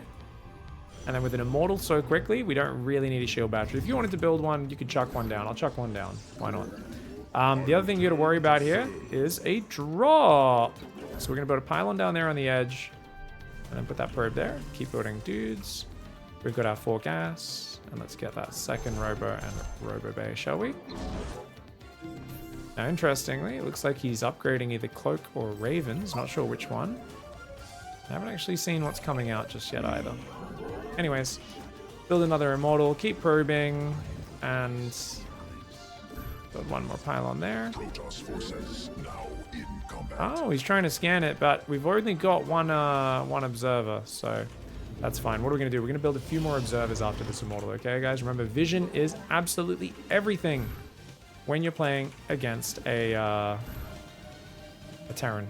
Oh, we forgot to build the second gate, guys. So that is something which I've been forgetting every now and then. You got to be careful with that, as that can hurt you. Whoa, quite a little bit. There we go, second gateway. Oh, Banshee in the main. Ah, okay, so we're going to move here. What we're going to do is we're going to take the Stalkers and move it up in the main. We're going to grab the probes, pull them away, and do that. Okay. Let's grab these guys, put back on gas. And, oh, we scanned there. Alright guys, so we've got Stalkers there. Now you do want to build a shield battery to try to defend your workers. Rally back to recover the workers that we lost. And let's try and take that third base now, shall we? Now I'm still a bit paranoid about, obviously, Hellions running in, so we've got to make sure we have plenty of gateway units since 3 Stalkers are busy defending that main base. And we are going to build a lot of probes, but just keep in mind, put that pylon behind as well to try and see what's going on. That it's not necessarily the end of the world if we don't get there straight away. So I'm building a Colossus, but I'm also building more Observers because he's playing a bit weird with like Hellions. We don't want to chase too far and have them scoot around and get in my base. But he's definitely being, you know, quite annoying, this player. And maybe he's playing mech behind it. We did see stim upgrading actually, so it's not mech. All right, main base and natural are saturated. Let's rally to the third. We've got an Observer, which I'm going to set up kind of, I guess, out front my base and then go across. We're going to keep building multiple Observers here because I feel very blind. Let's rally over there. Let's get that. Okay, so his army's still there. So let's try and clean those guys up. We want to build more Colossi and Viagra. Okay, let's get Twilight and Forge going. And let's think about that next step, shall we? Do we clean him up or no? Oh, looks like his unit's pulled back. Okay. We're going to put another Observer out in the middle on the right side. And under attack. Oi! Trying to build lots of probes there, and we'll rally that back to replace its own probes. Okay, we're going to put one out on the right side, with which... Oh, check it out, guys. He's being very annoying. Oh my god.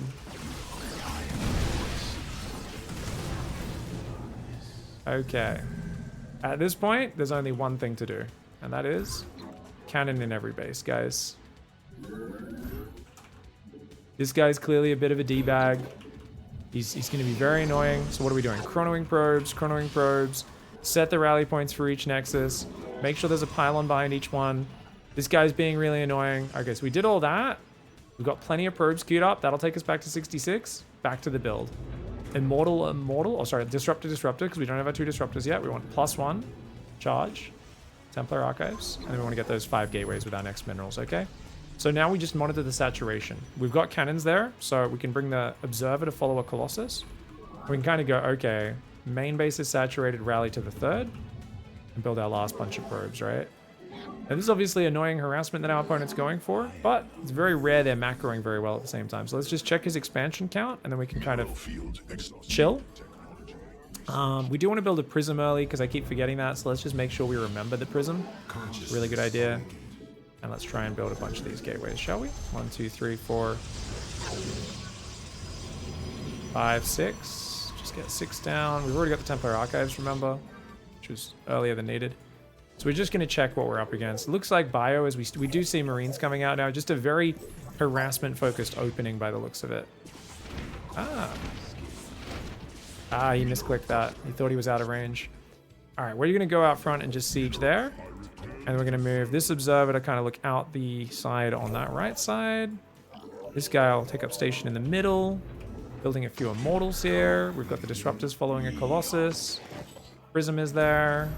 And I think we're pretty good, guys. Let's just get more vision. Make sure we're safe. And this sort of vision habits are really good when you're playing Blink, when you're playing Phoenix. You always want these vision habits. These are things the best Protoss players do pretty regularly, is build pylons all over the map and set themselves up for success, give their opponent many less chances to catch them. So why am I moving out my army, guys? We're just trying to clean up these Marines. He denied that guy before he built the pylon down there, so we're going to go build that now. We're just catching Widow Mines, Marines, all these little things around the map without any actual plan of fighting him. And we're doing that off the back of amazing Observer vision, as always. So it's really important. Even if they kill some of your Observers, keep rebuilding them, guys. It's such a big thing. And let's move across now for that big timing attack. Looks like there is a Widow Mine drop there, a Lib there. Okay, so we're going to chrono gateways because I don't have a warp in available right now. We're also going to be like, where does he siege? Okay, so he sieges there. Just pull these guys away. Just click them away. And we're just going to warp in 3 stalkers, put them on my dumping key. Mineral field exhausted. And we're going to put 2 on the left, 1 on the right. And then we can just put these guys back to mining. Oh, he's right there. Okay, bring them all back to this side. This guy's a real dickhead, isn't he? Okay. Anyways, let's warp in more Archons. And go for a push, shall we? Oh, can you just leave, dude? Well, he's thankfully putting way too much APM into this.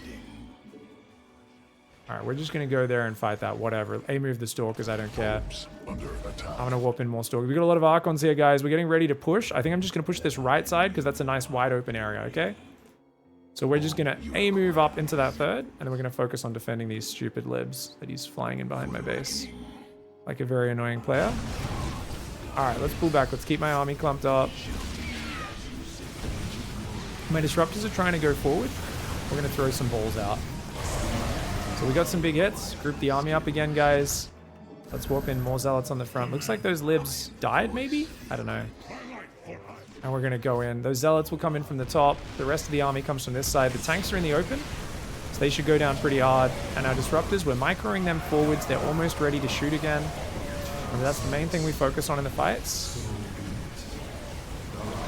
Big shot. Another shot going for the siege tank in the back. Gets a marauder as well. Beautiful. And then we go back to our warp in point. More zealots, which we can just click into this 4th base, assuming that's there. And what is this? Oh, he's sieging, you see. So building cannons, when a Terran shows you they want to harass guys, build cannons. That's an invitation. I know some of you just build cannons every game because you're afraid. But the moment they show you they like to do a lot of harassment, get a cannon in each base. It's such a good thing, especially if they've done multiple waves of harassment. If someone drops 2 Widow Mines at the start, it's normal. Someone's got Hellions, Banshees, Widow Mine drops, Liberators. Get a cannon in each mineral line, and you're going to be in a good spot. Alright guys, we're going up against a 3.8k Protoss from Florencio's clan, Dankcraft, so no doubt we'll have to do some special tactics, or deal with some special tactics, I should say. And PvP, remember guys, we're doing that 2-gate expand build, which is not the most reliable build, I'll admit. You know, you technically can defend anything with it, but oh shit, that you're not meant to chrono then. I see Florencio's clan tag and I quake in fear. Already chrono boosting before the pylon's even finished, like an absolute nincompoop. Oh god, he's in Dankcraft, man. He's gonna get me with a Nexus in my base. Good stuff. That's a bit of a wasted chrono partially. It is what it is. It's not the end of the world. Just messes up the timing slightly. That's alright guys, we'll get the gate. And we always want to scout after either the gate. You can scout after the second gate if you want to be a bit greedier. And notice we always build the gateway back, because if you build the gateway there, they can build 2 pylons and a cannon behind it, and then you have to cancel your gateway, and you find yourself in just an awkward position. Now remember, we do a second chrono after that second gas with this version of the build, and now we can go for that second gate. Cybercore.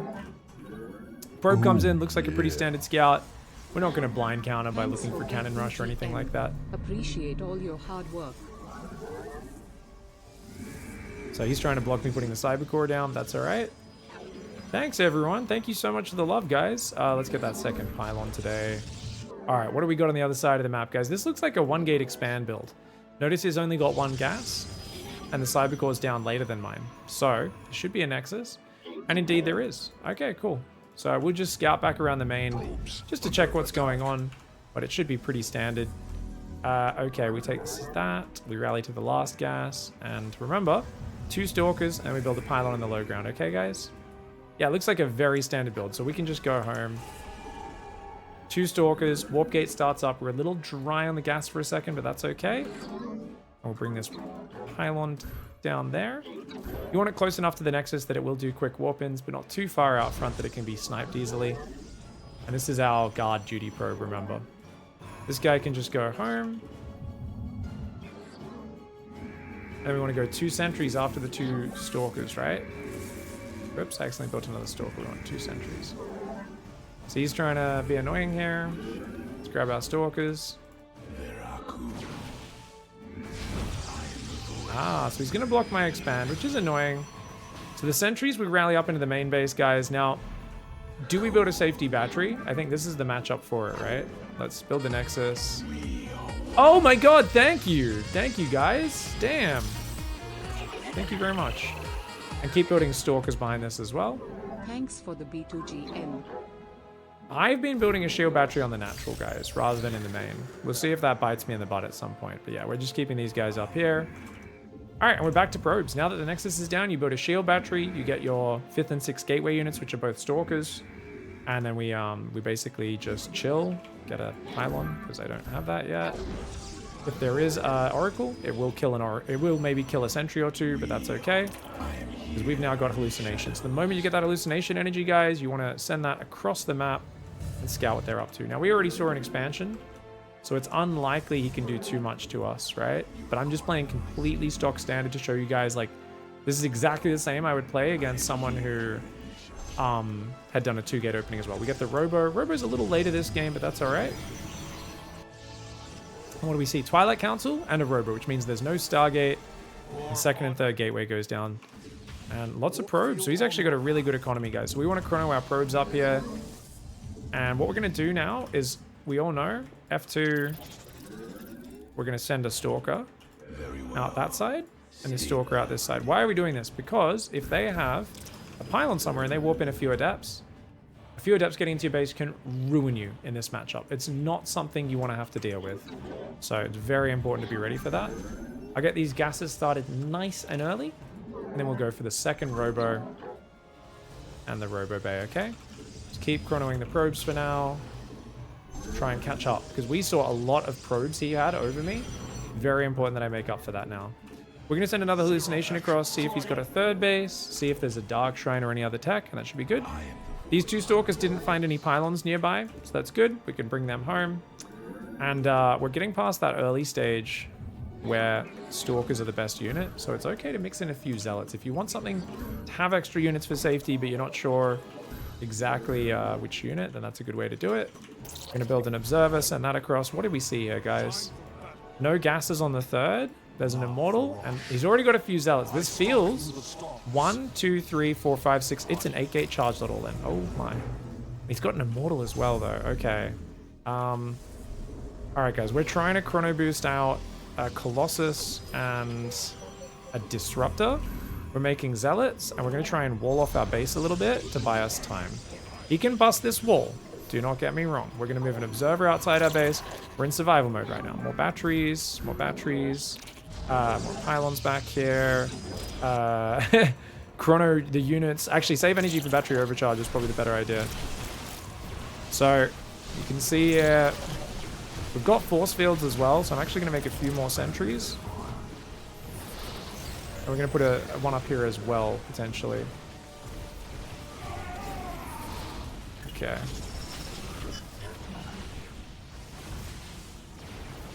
Trying to build Immortals behind this. We're trying to use battery overcharge now. And I think I don't want to disrupt a shot because I'll friendly fire too much. Alright, so we're just going to keep warping in Zealots and making probes as well. So I actually lost a lot of probes there, guys, but we survived. Scouting is very important, and Zealots in the main. Just going to grab every probe, do a 2nd box to do that again. And we'll move up into the main to try and defend this. We're going to have to repower that, as that's going to get depowered. Alright, we're going to kill a lot of his units, which is awesome. So if you want to be super pro, you can pull back weak Zealot there. Pull back a weak Zealot there. Grab a bunch of these probes. Put them back in the main. And back to the natural to defend. Try to pull the probes, just stack them on a patch so they can't get attacked as easily. And what are we going to do? We're going to take the Stalkers and put them back in the main. Because this multi-prong's annoying me. So you need Stalkers to stop him going back in the main with the Prism. Also, that's a Dark Templar, guys. So we quickly unsieged that Observer and brought it back to kill that. Oh my lord. Oh, wait, he's up here as well. Oh no, oh no. Okay, quick build Observers, guys. So we're going to try and fight with these guys while the rest of the army stays on the natural, because I'm sick of getting caught out of position at this point. That does lose me a lot of units. But at least now I've got Observer, 2 Stalkers there. Bring the Disruptor to the natural. And we're going to bring one Observer on the Colossus. And one Observer goes out front of the base. This guy is going to patrol the 3rd and 4th. If he takes a 3rd or 4th, we're in trouble. But as long as we're surviving right now, I think we're good. So we're going to take a Forge and a Twilight. Get that going. Get another Colossus going. Keep building more units. Whew! If we can get a cannon, that's part of why I wanted the Forge right now, because I really hate not being able to do that. And we want to get a shield battery up in the main as well, so... Okay. So he's taking a 3rd now. The fact that he's just started his 3rd, and I'm making way better quality units, I'm okay with that. We're going to make 2 Colossus, because if we get 3 Colossus, we will eliminate Zealots so easily. Whew! Oh my lord. Okay, so now we know he's taking a 3rd. Let's go into the main, into the natural. Is he taking gases? So yeah, so he's up on 3 gases now, trying to take a 4th. He's still making Dark Templar and kind of doing annoying things. I'm going to set my Observer up here to see his 3rd base saturation, because that's the most important thing to me, to see if he's really, truly committing or not. We're going to make that 2nd Disruptor. You guys know I like to have 2 Disruptors. The Warp Prism left a while ago, and it looks like it's never been rebuilt. So let's get a cannon in each base. We already saw him warping in DTs, guys. And I think I'm going to go for a big 2-base push this time. Why? It just feels like my 3rd's a bit late with how much he delayed me. So I'm going to try and just do a 2-base push, because I've already got 5 gateways. Let's get the Templar Archives. Let's get up to 8 gateways and see if I can do it.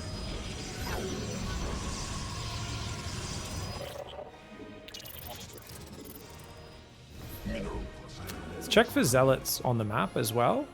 Ah, look at that. Mineral field depleted. We've got an Observer here. We've got a bunch of Observers. So I'm sending these Observers out to look for like Zealot run-bys that are waiting there. And then we've got a Prism on the way. We've got 2 Disruptors, which I used F2 to select that, guys. Whee! So we did catch that.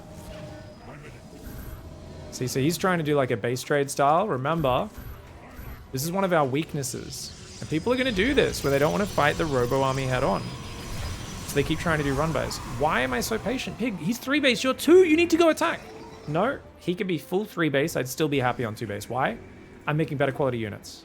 Okay. But still, his 3rd's not mining. His macro sucks, guys.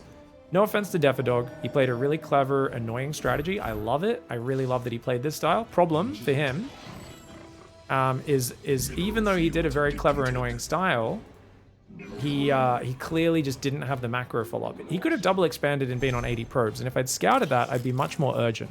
But as it is, I look paranoid. Why? Because this guy's shown a specialty. This is what we call adjusting to the player, right? This guy has done like 4 cheeky things this game. He's clearly... I'm going to try and take a 3rd behind it, but if he kills that, I don't care, by the way. We're moving out now. We're going to go over here, siege up, warp in more units, and try to get this done. These Observers don't see any Zealots waiting out on the map, so I think we should be good. Find another Zealot there. Remember, I've got +1 now, which is great for me.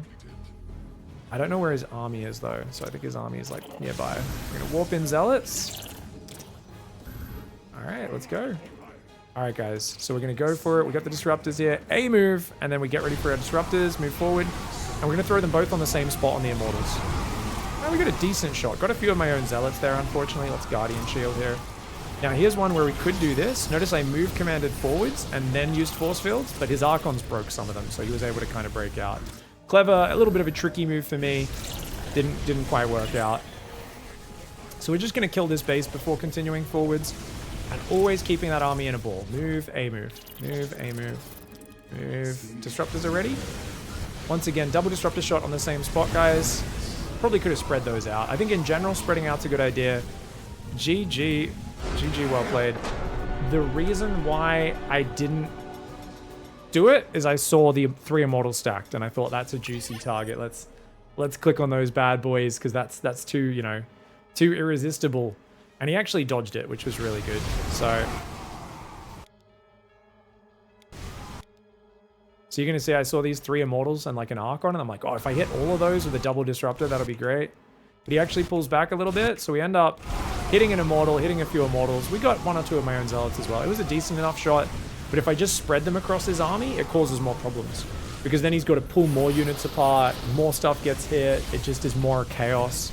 and more problems for him to deal with. So in general, rather than shooting multiple disruptor shots at the same spot, try to do it that way. And I actually, you know, I used to always go mass disruptors, but the more I play against very high level players, the more I realize having a big scary robo army with just a few disruptors makes them more effective, because the disruptors get more effective the scarier the rest of your army is, because they force your opponent to dodge, and if they're forced to dodge while they're taking damage from all this, it's super deadly. Great play by Defadog though, guys. Luckily we paid attention with our observer scouting. If we didn't, we'd be dead. Remember, we just, what did I do? This is like a super emergency scenario. I immediately went into a Colossus. I felt like I couldn't afford another Colossus once I realized what was happening. Actually, it was the hallucination, not the observer, that saw this. Yeah. And it was kind of late for me to realize, right? It took me a while to realize. Yeah. So what was our response? Well, I don't know what we did do, but I know what we should have done. And I guess then we can kind of compare the difference if we want. Charge, immortal all in, or any form of charge all in, right? Doesn't matter if they have immortals or not. So basically wall off or semi-wall to buy time, extra shield batteries, and obviously just make units. Make as many units as you can. Some more stalkers, you know, ranged units are good because they can all attack at once. But generally, zealots are more cost efficient, right? Plus chrono, yeah. Chrono your robos. Hard. If you can get a Colossus out, it's a game changer. First the zealots. But just immortals, etc. is also okay once you have a Colossus building. I like to get one disruptor as well to try to get on top of him. Save one, 50 energy for battery overcharge. Is super important. Final, last but not least, use hold position probes to block the zealots. And that's something I didn't do, and I could have done. So if you watch this fight, cheers for the game, Devadog. You played great, dude. Good build. So, because he micros. I actually didn't realize there was a hole there. That was a mistake for me, but luckily my zealot holds the choke point. This absolute champion fights against the horde of zealots incoming very well. But he comes around the left, right? He took a while to do it. He might have been better off just clicking his whole army on one of these gateways, but I probably would have force fielded there as well, so it's going to be hard. If I pull these probes to fight, right, to block him up here a little bit, I probably should have held... If I'd blocked in front and held position, that would have been good, because even with battery overcharge, that's a lot of surface area. The zealots are killing all the probes. Every probe that attacked died, because there's not enough healing to go around, you know? It was still a good fight for me, despite losing those probes. And definitely you are willing to lose some probes, and as long as you survive. But yeah, definitely a scary moment. And Zealot warping in the main was a good idea for him as well. So really well done. The DT follow-up was nasty as well. Luckily, though, we had a lot of observer vision, so we saw it. As things were getting stressful, we were pulling probes away, we were fighting left, fighting north. But then we saw that Dark Shrine, and that unsiege... I know that was a bit ridiculously fast for a lot of you guys wouldn't see it and react that quickly, but I could also have recalled this observer into my base as well. Would have been perfectly viable. Despite that quick reaction and me kind of going, oh, was that reaction too quick? I lost a lot of probes here. And here was where the big mistake got made for Defadog, which is, what should Defadog have done, guys?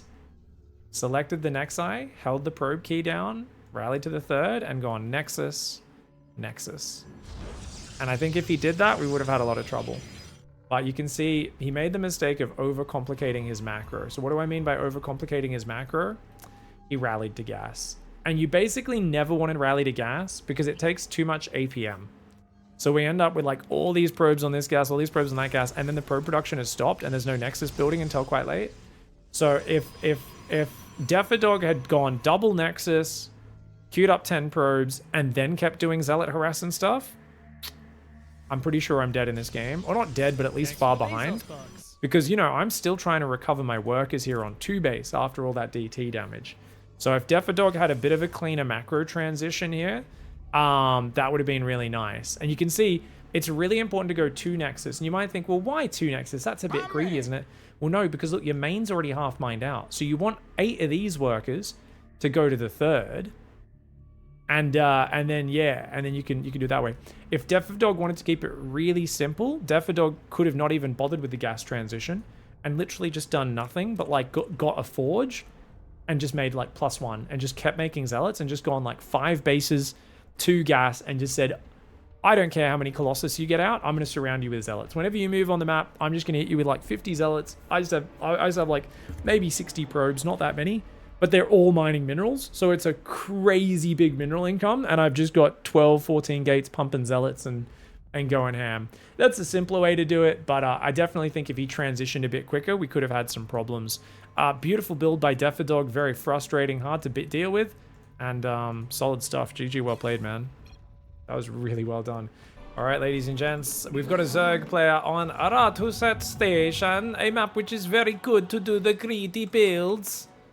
Ratuset, it is a good build, good map. I don't know why we're speaking in a weird hybrid faux Scandinavian accent, but it is what it is. I guess because Ratuset is Swedish, but it is what it is. Keep building probes here. Alright, so what do we have to do against Zerg? Well, we're going to do the normal build, but there are definite weaknesses on this map to early aggression. So a lot of people play like super greedy on this map. That's just something we should go into it expecting to a certain extent from our opponent, is either extreme aggression or extreme greed. And just keep that one in mind, essentially. So we'll play completely standard. I think because we have so much scouting built into the build, that's gonna, I think, make this map actually maybe a bit easier for us, really. The scary thing is, of course, mass mutalisks could be quite frightening. And adapting your build for a single map in a map pool like this, where you might want to play much greedier. We could take a 3rd base like super fast and usually get away with it. But it will expose you to dying to some of those all-ins. So we're going to try and stick to a bit more of a like, let's just do what we normally do and just scout a bit better than normal, if anything, you know. Small changes, small adjustments is always better than big ones. So we'll stick to that formula. And I will show you guys, because people were asking earlier, we were going over the scouting, they're like, well, what if people fake transfer drones to the natural when our adept scouts to make us think they're droning when they're not? And it's absolutely a valid point. I would say it's a small enough percentage you don't want to stress over it. You just want to be like, okay, well, if I really want to be safe against that, how do I deal with it? And the answer is shading the adept into the main. And we can do that by dancing around off creep. If you dive onto the creep, you can get surrounded by Zerglings, but if we go around the edges, you can usually get a full scout off without them stopping you. So not a bad way to do it. Let's get the adept there. We'll chrono boost that across the map. Warp gate's on the way. And of course, rallying down to our natural. Robo first up, guys. And the early observer, I think, is just going to be so good for this map. With how many weird builds people do on here, it's actually a relief to be doing this opening. What's up, Decorative? Thanks for dropping by the stream for the first time. Love the salt mines. I'm going to try and cast one of those in a few days. It's been a little bit. I haven't been casting as much of it lately. Kind of waiting for good games to come to my lap. I actually might need a new volunteer to help me look at replays, to be fair, because my current volunteer is very, very busy. So if there's any regular mods or people in the channel who are willing to volunteer to look through some filth to help find me funny games, let me know. Hit me up on Discord. Alright, I'll build another adept just for safety. Alright, guys, so we're going to shade into the main. We already see a 3rd base out here, which is nice. Cancel. Alright. Gonna get an observer across the map. I'll try to get one more shade into the main if we can, guys. And this time we're just gonna try and shade off creep, like I said. Let's get that 2nd gate. And you want to start mining these minerals open on this map. And we want to go for another pylon there as well. So as I said, you want to kind of circle off creep. And we see there's still gas mining, but only 2 on gas. And I don't really see like a Bailey Nest or a Roach Horn or anything. So we should be able to hopefully get out of there. Let's go back home and focus on our macro now. Double gas. First observer's out. I'm going to build an immortal now. F2. Control shift the observer. And put the army here. Research completed. All right, guys. So we do want to take a third soon. Let's send another probe down to make sure we can do that. Let's get another pylon here. Got guys on gas. More guys on gas. Do some chronos on the probes because that does seem to be a little slow right now. And is that still there? Oh, this guy's mining that patch, is he? What are these guys doing? Finally, we get that third base down. Okay. Alright, second Robo and Robo Bay goes down. Oh, our observer went a bit deep. Luckily, there's no Spore Crawler. Otherwise, that'd be a problem. So we built a, what was that, a Robo Bay? Let's get the Robo. I will build one more observer this game. That looks like a layer is on the way. Alright, pretty standard stuff. We just set up down here where we can kind of see the saturation on the third and also what's popping out of the bases. We've got an Immortal building after this. Yeah, we will have that soon. Attack. We're going to go 2 Colossus soon. The Robo and Robo Bay are a little late, admittedly. Let's just check the saturation on that base. Apparently we're a bit too far away. Alright. Yeah, so he's droning the third. We'll go set up in between the bases again to get more vision. Alright, so our Observer helps us get rid of this Overlord. Nice. And now we build 2 Colossus, Viagra. Then we can go Twilight and Forge.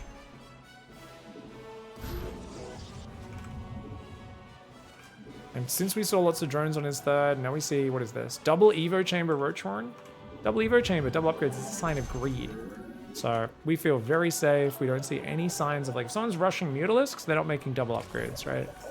We also don't see any spores or anything, so we're just gonna have a little look around and just kind of check what's up. Oh, Overseer. Whoops, my bad. All right, let's try to get back to the dead space. Hopefully we survive. If not, that's okay. We've got a new observer going across the map as well.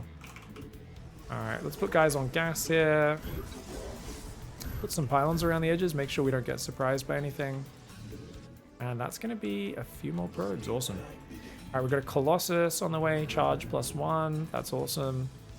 You guys know what's next. 1, 2, 3, 4, 5, 6. And then we get the Templar Archives. And then we can get another pylon up. We're not building anything out of the Robos right now. Let's get those Disruptors. And remember, they can go Roaches double upgrades. They could still go for the Mutalisks just a little bit later. Let's check. Is there a Spore Crawler in here? No Spore Crawler, so we can fly through. Is there a 4th base in the back? We just saw Lings popping out. What else is coming out of these eggs? Yeah, it looks like there's a 4th base. So we're just going to set up there. Gateways are being control grouped. Oh, we need one more gateway, actually. We're only on Technology that many. researched. More Immortals are on the way. We've got the Disruptors out. We can also just move out and take our 4th straight away. Since there's only one way into our base, we're pretty safe, I think. Roaches are being built. That's a Spore Crawler, so we're going to be a little bit careful about that. I'll try to go into this main, just take a little look around. Double upgrades. You can see from the throbbing, they're going Hive, double upgrades. Lots of throbbing in a Zerg base is very important to notice. 4th base here. Now, we don't want to build probes for it. Remember, 66 is our count. We're totally fine with that. Block him with a little warp in there. Nice. And get the warp prism here. A few more Immortals. Alright. We get 1 battery there, and then we should be good. So I would imagine this is Lurkers. Just guessing, guys. I don't know for sure. So I'm going to build 1 Observer after chronoing the Prism and the Immortals out. Charge is done. We're going to build 3 Archons and a lot of Zealots. And we're going to attack the right and then maybe try to Warp Prism the left with the Warp Prism. Seems like a pretty good, solid way to do it. What are we missing, guys? We've got very few pylons. We also don't have pylons. You need pylons in the mineral line so that if they do get in there with mutas or something or Ling run by, you can quickly build things in the mineral line. Main base half done, so let's lower that to 8 workers. And let's go. Okay, so the Prism will send a Zealot to each watchtower, deselect, send a Zealot, deselect, remake the control group. And we're going to keep making a few more Immortals here. We're just going to keep those. The reason why, remember, is because they're going to be really powerful at attacking. Archon and a bunch of Zealots. We're going to move out here and start pushing this right side. Attacking into Lurkers. Immortals wreck Lurkers, so they're very effective at that. This guy can go down this side and maybe try to set up there. Then we can come in with our thingamajig. Alright, let's go. So what we're going to do, I'm going to break... I'm just going to move up here, actually. Let's go. Yeah. I'm going to go one more round of Zealots at home before we go into the Prism and warp in. Alright, we're just going to clear up the creep for a little bit. See if we can find some damage. I've got to be very careful with these disruptors. Remember, we don't have a warp in point here, so we've got to be kind of careful. Man, that's a lot of creep. Great creep spread. Alright. And I can go in there. Whoa! I'm trying to start a step, but I just got hit. Alright, we just need to focus on some balls. So I'm going to throw some balls out, guys. We threw some balls out. The rest of my army might be dead. Prism just died. Okay, run away, run away. We do not want to lose these units, guys. Run home right now. Run home. Great surround by him. Really good surround. Really good surround. Okay, let's take gases on the 4th. Take a 5th. Take gases. 2 pylons there. Okay. Build a new prism, because we flew our prism into a goddamn warp prism like a dum-dum. And keep building these immortals. Apparently I've got a High Templar in there, so I'll make one more. The Disruptors didn't come home, so that's sloppy. Alright, we're making armor upgrade as well. So there was Infestors, Banelings, and Ravagers in that army. So that was a very kind of bizarre mix, is what I'd say. I'm not exactly sure. There's Lings coming around here as well, okay. There we go, so we put him in the choke point, so we fight them one at a time. Nice. So I think we can probably sneak into the back and then go in there with the prism this time around. What'll make that a higher chance is if we get the warp prism speed. We can get observer speed after that as well. Alright guys, so if we want more probes, we just rally them and we do obviously just put guys on the bases. I'm still only going to build up to 70 probes as this game's kind of dragging on now. I don't want to go too high. What are we missing? Well, we've got a ton of minerals, so let's go. This is just going to be a nice way to keep that up. Oh, Prism's just going to hide in the back for now. Alright, so main army's going to go forwards again. Let's attack down the bottom right to extend his army as far away as possible. And because I moved in the middle before, that's part of what got me surrounded. So army's going to move down there. We could also get a double forge if we want to, but look, he knows about this, so he's aware of it. So we move that in a bit too early. Now, arguably, you could break these rocks, but it gives them another attack angle, so we don't want to do that. Oh, our prism's gonna go down, maybe. Oh, hide. All right, we got it back. If he doesn't abduct it again, so that's distracting him massively. Let's go. All right, we grab these guys, add them.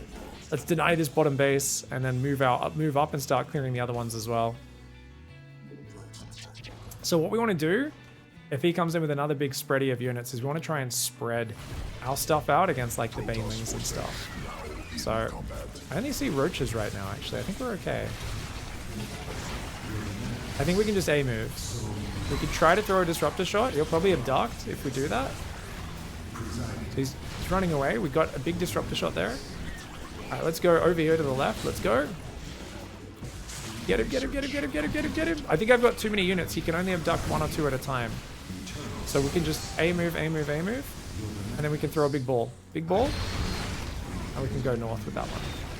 We didn't get a big shot, but that's alright. Pull the disruptors back to the center. Look for another shot on the right. Because his armies, it's too late in the game for it to still be Ravager Bane. Ravagerling Bane's kind of like an early mid-game army that scales really bad as the game goes on. Whereas the double Robo army scales really well. So if you had a lot of Lurkers, I think this would be pretty scary for me. Lurkers plus lots of Viper usage. But if you had like 6 Vipers, 15 Lurkers, 20 Lurkers, I'd be in the poo-poo for sure. Anyway, let's build more prisms and then more other units. You of course can go up to 4 Robos here as well.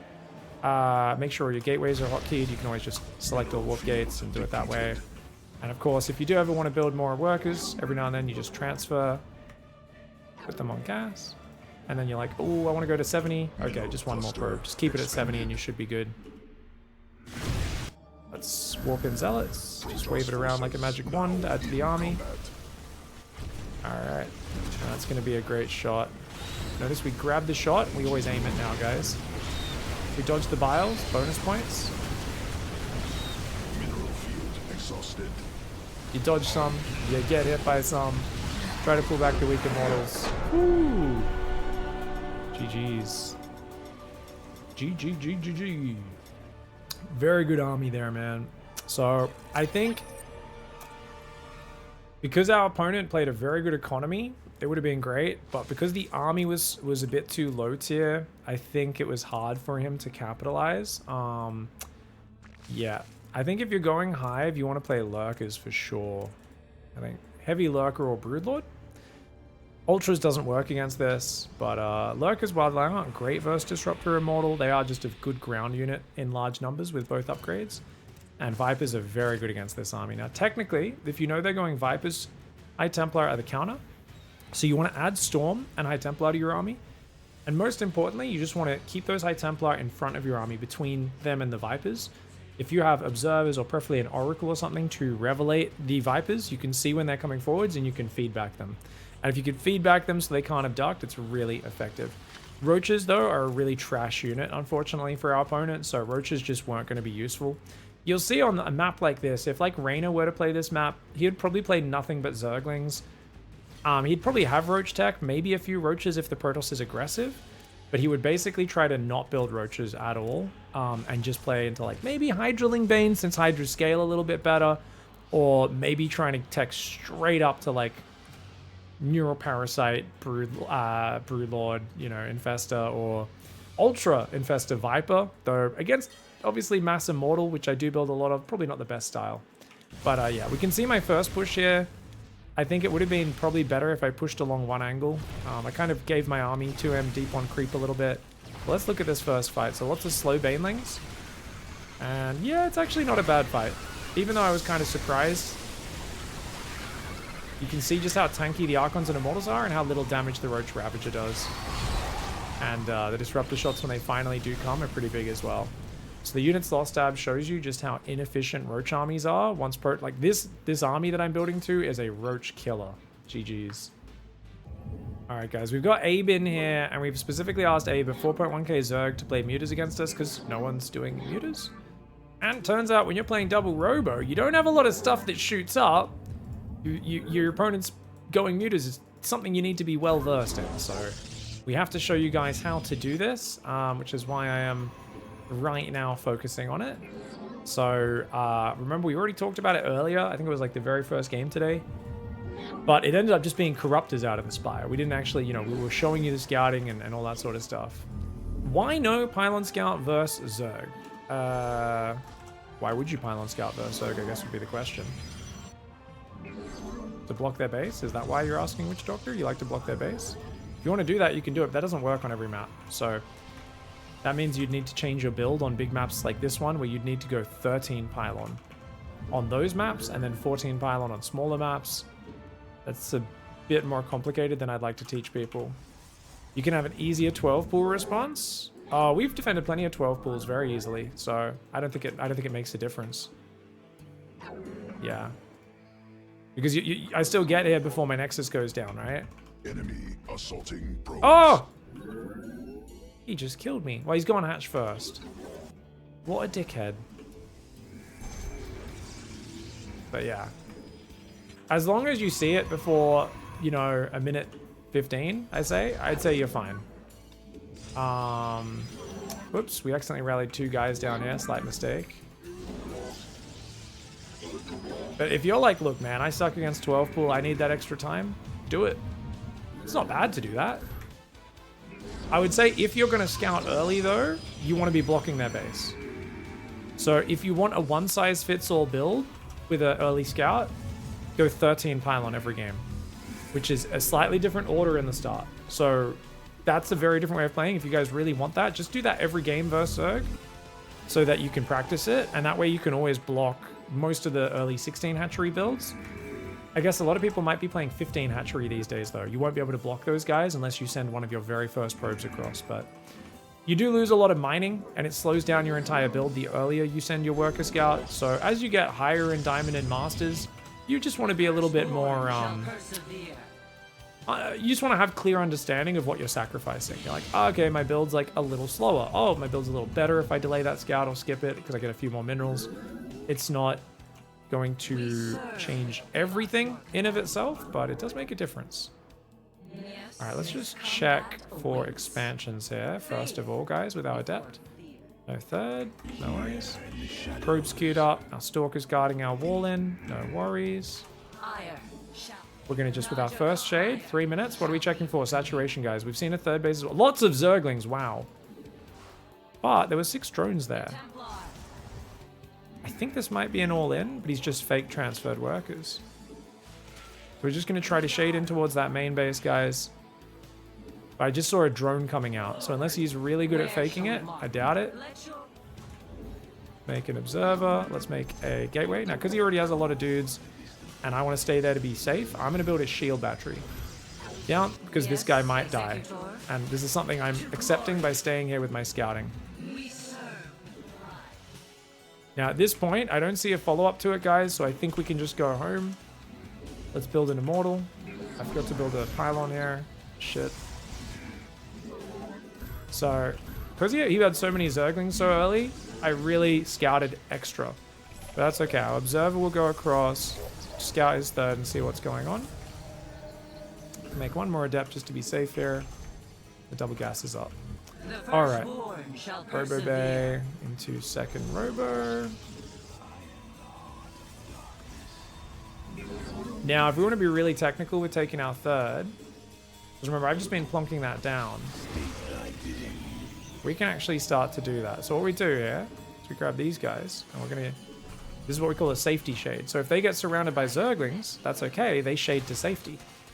Case in point. Look at that. Let your will be heard. And then they can defend this probe. And we have to send another one, but that's all right. We just killed a bunch of dudes.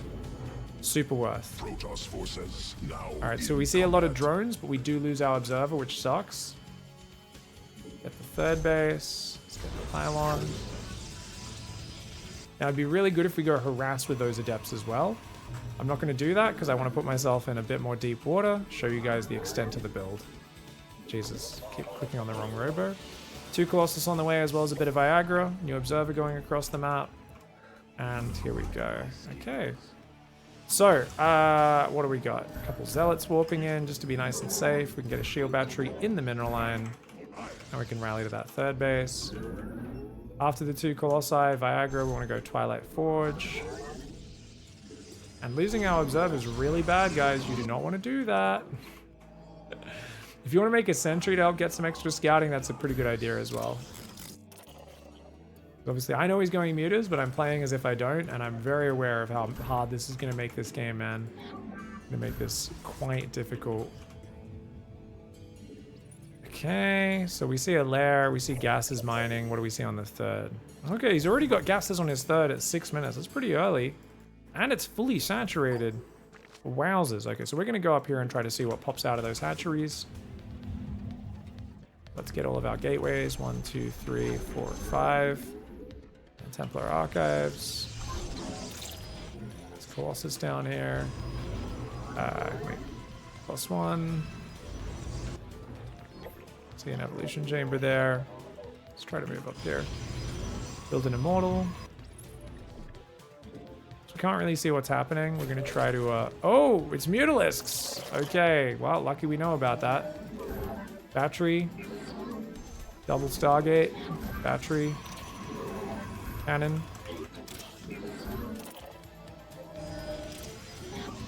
Cannon in each mineral line, guys. So we're scouting this late. We're going to cancel that immortal because we need money. Stalkers. These guys are going to defend here in the third.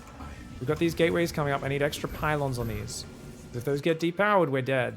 Both Stargates on a hotkey. Now remember, later I'm going to check to see if he's still building observers or if he started building up other units. We're not there yet. We will need to do that in a little bit. And this is a very late scout, remember. Alright, we're going to make some Stalkers. Not as good as Archons against this, but a little bit easier to use. So they're going to hang in the main. These guys are there. Okay, we're going to make a few more Stalkers right now just because that's easy to defend with. And we're making Phoenix. And remember, Phoenix build real early. Now remember, I'm not moving my main army. They just sit there. These guys are defending. Okay, we've defended. Hold the probe key down. Let's go. Chrono boost. Take the gases. What next? These guys can sit out front.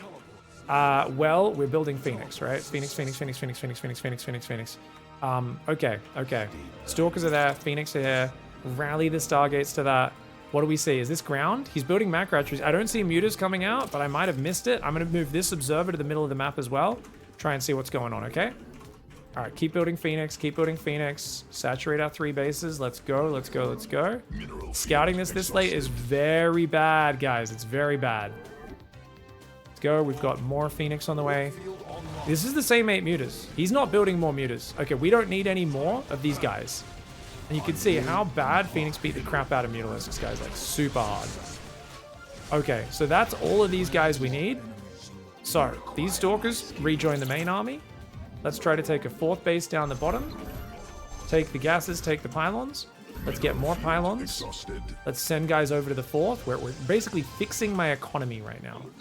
Send a guy there. And then down to the 4th. I don't have a camera location. Let's do that. What else are we doing? Army. So what do we got? We've got 2 Immortals, 2 Colossi. We need 2 Disruptors. We need to just build the normal ground army. Plus 2 ground. I never made charge. Did I make a Templar Archives? I did. My gateway count's not that great though, so we can build a few more gateways. Alright, so our Phoenix are going to be on our drop defense hotkey. Army's just going to be down here, hanging out between our bases. So our Phoenix will go forwards, and they're going to try and scout what looks like a giant army coming my way. So we're going to be making, what are we making, guys? Archons. And batteries and Colossus.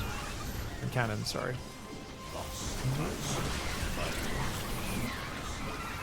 Oh!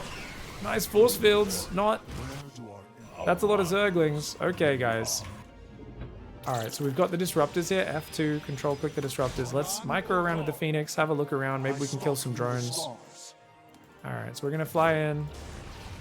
Alright, we don't need to do that. You could pick up some Banelings and stuff. He's going for mass units right now. Okay, I see what's happening. So we need mass cannons everywhere, right? This base here, we're going to try and defend with an Archon or 2. And our main army's going to go up here, okay? So our main army's kind of here. We're kind of spreading it out so that we're ready. We're going to throw a Disruptor shot here, okay? Wow. Okay. Wow. Can we stop that? No, we can't. No, we can't. More Zealots. Run the probes. Run the probes. Run the probes. Run the probes. Holy shit. That was a lot of stuff. I told him to be greedy if he's not confident playing mutas, because I said, look, hot tip, get away with being greedy, make this hard for me, man. I did not realize he'd have this much stuff. So we're going to leave 1 Archon down there, because Archons, or 2 Archons. So basically the idea is, look, 4 cannons, 2 Archons, and a battery. That's unkillable, but we need all of our army up here. Okay, so what are we building? Colossi and Immortals. We need gas, though. So we're building Immortals right now. It's still Ling Bane right now. Okay. If we see more of these guys, that's going to be a real problem. It looks like I think we should be good. Because Archons plus batteries is pretty good. Okay. Whew, okay. Because this has kind of gone later than normal, guys, we're going to build a lot more probes. Up to maybe 80 probes, okay? And we've got lots of layers of cannons and batteries everywhere. Now, we're going to keep making attack upgrades. Against Mass Ling, armor upgrades are actually amazing. We're going to make Blink in case Broodlords come out. So we're just building things just in case for the future. Looks like he's droning right now. Okay. Now, one thing you can do if you want to do harassment here is go Dark Templar and click them into their bases, because that's like a nice low APM way of punishing them if they don't have spores. I'm not going to do that because I'm pretty sure that will just win me this game if I do it. And I like I said, I don't want to take any kind of quote-unquote easy routes out. Now, we're going to take this 5th base up the top, I believe. That should be quite nice. I'm going to make another Colossus and more Immortals from there. I think 3 Colossus should be more than enough. We could definitely make Storm here, but I'm not going to because I just want to keep my army a bit more A-move, a bit more friendly. A bit more low pressure on ourselves, okay? My Observer out here doesn't really see that much. We're just going to have a little scout around and kind of go back to follow my my Colossus there. We will take a 5th base. Let's do it.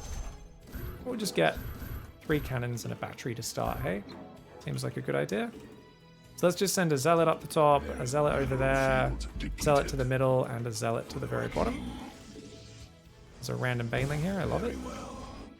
Okay, we want to make more disruptors as well, just because I don't have any right now. And if he goes Mass Ling Bane like that again, that would be good. But actually, against Ling Bane, Ultra, which I think he's going, I don't like that. Let's go Storm. We'll add Storm for splash damage. That's fine.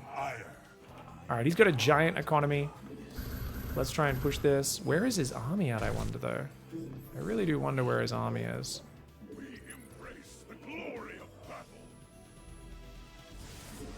Nexus point under. More Archons on the way. Alright, there we go. Now we know to keep building Immortals. That's good. Alright, we're gonna build, like I said, 80 probes, so we're building a few more there. Okay, we're gonna try and defend like this. Now you want to start a step away when they come at you with Archon Baneling, guys, or Ultra Baneling. Just like that. Just move back, shoot, move back, shoot. Warping in some Zealots. Zealots aren't amazing units here, but they're not terrible either. So that's a very good fight. As long as you move back, shoot, you'll usually be pretty good. We use the battery overcharge there as well, okay? Alright, so we've got shield upgrade and armor on the way now. And we want to go for 4 robos to make sure we can easily rebuild Immortals if we need to. Oh, Archons are in trouble. So we're going to pull them back.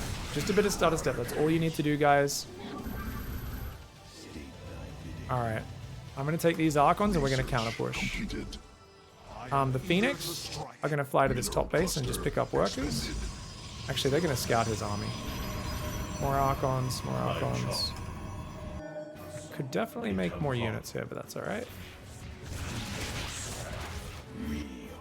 Alright.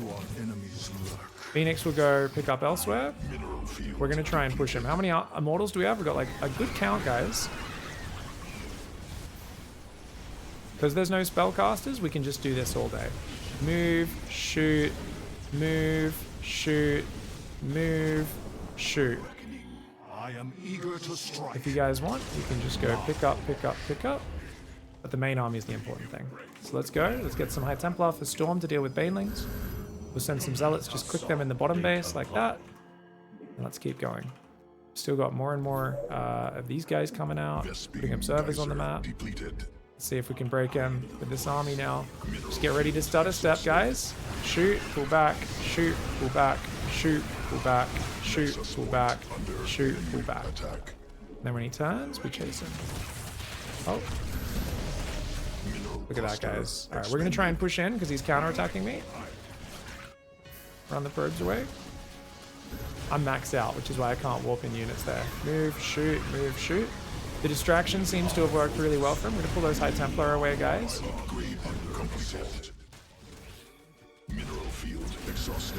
Oh, that's a bad Zealot warp in. We're going to keep pushing forward here. We got these Zealots with our army.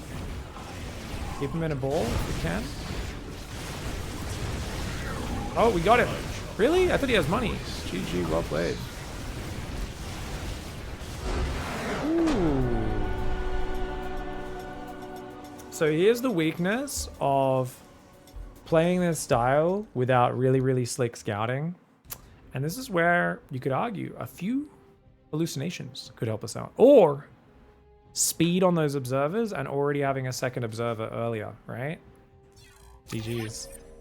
Great kind of psycho Baneling wave that he went for in terms of the numbers. Obviously not the most efficient in terms of how he executed it.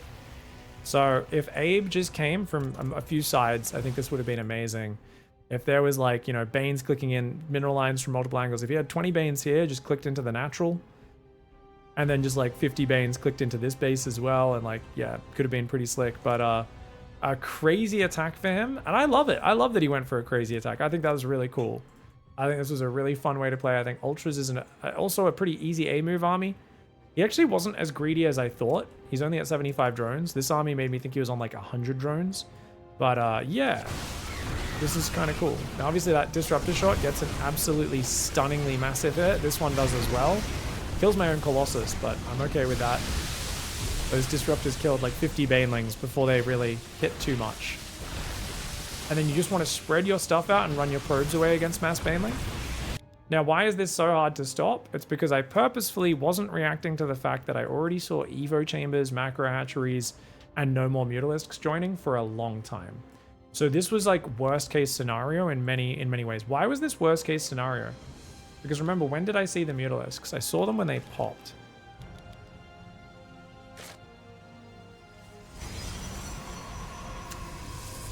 Immortals counter Ultra is really hard, yeah. Yeah. So I'd only just seen them like a little bit before, maybe 6:45 or something. It was as the Mutalisks popped. So luckily I was looking at it, but this is still very late to be scouting this, guys. So normally the main spots you want to scout a Zerg are behind the mineral lines. Behind the main, behind the natural, and behind the third. So what I should have done with my observer is it's nice to have one sieged up here to see what's being built. But ideally, I think we always want to build a second observer. And you know what? Probably even before extended thermal lance, I think we might start getting gravitic boosters with this build. We've got 2 robos. I think it's actually going to be worth getting observer speed. And you want to get an observer and you click it along here. Shift click here.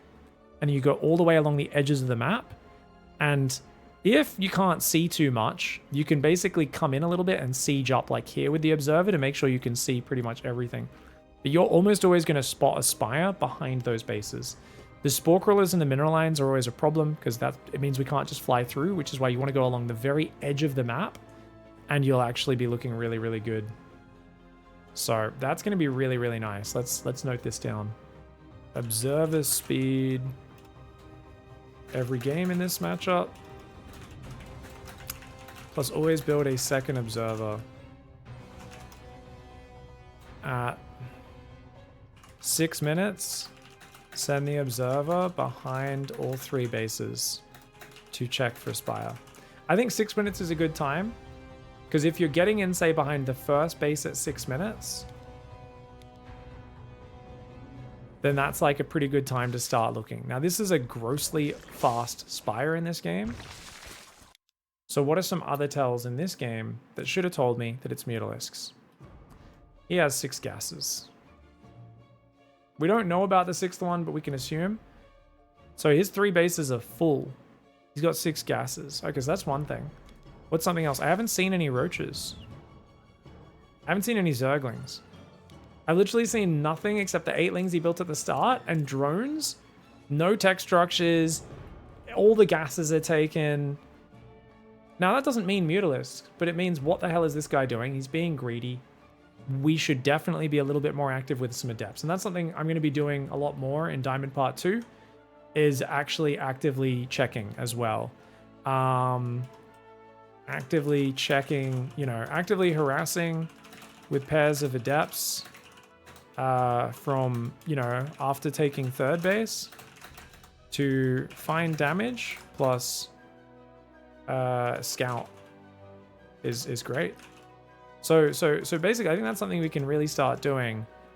If they have a lot of army active on the map, we don't need to do this.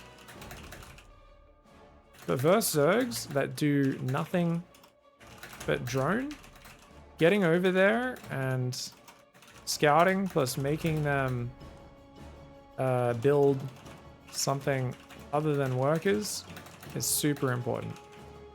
So really, really nice to actually force them to respond. Otherwise, they just, oh, I got 70 drones and now I build mutas.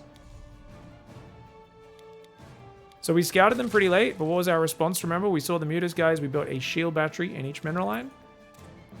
I was a bit mineral starved, and I was like, ah, crap. So what do? We go double Stargate.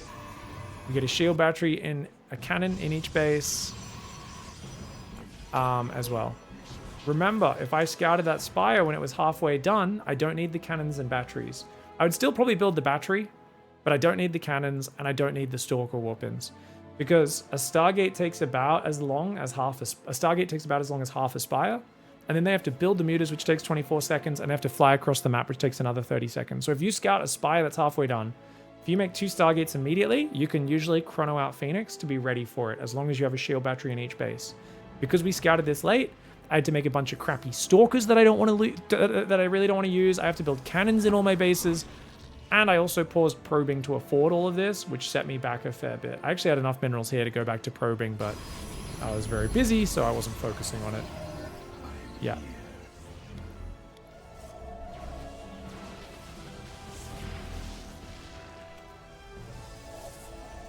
And notice I didn't really use the Phoenix, guys.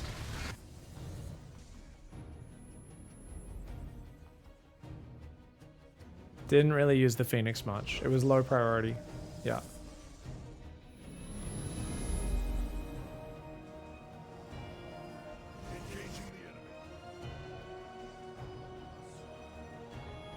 Pig, I always like to build send a probe to block the hatch every game. Is that good? It's perfectly fine.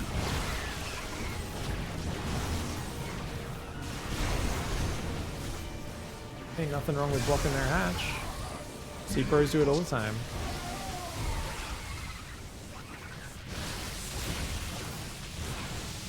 I thought there would be Stalkers in this. Bronze to GM? Stalkers suck, man. Stalkers are a trash unit. Inevitably I can teach people how to play Stalkers, but they're not actually going to learn how to do it because it's too hard. Using Stalkers correctly is one of the, like, you know, lowest margin for mistakes compositions, Dragon's Rock. So yeah, Link Micro is fun, I agree, but yeah, we don't want to use too many Stalkers. It's just too noobs just don't use it correctly. Thank you. So in the interest of doing educational resources that actually help people kind of improve and move up the ladder, I was like, this has got to be the way to do it. All right, guys, we're gonna play Abe one more time. This time I've asked Abe to go Mass Mutalist just so I can show you guys. I really feel this is such a big swap that you need to make in this scenario, and it's something where we therefore need to show you in a bit more detail, so it should be good.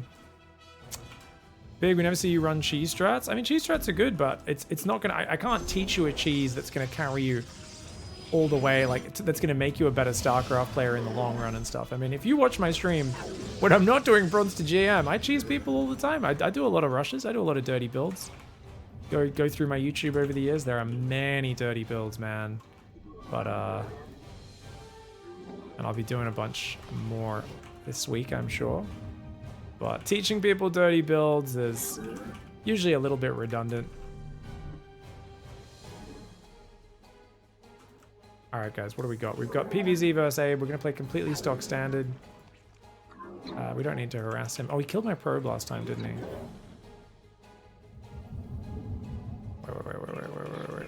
Oh, we already sent the probe down. No worries. Alright, let's slow down and get organized. Organized urgency, guys. Beats straight up urgency every day of the week. Let's go.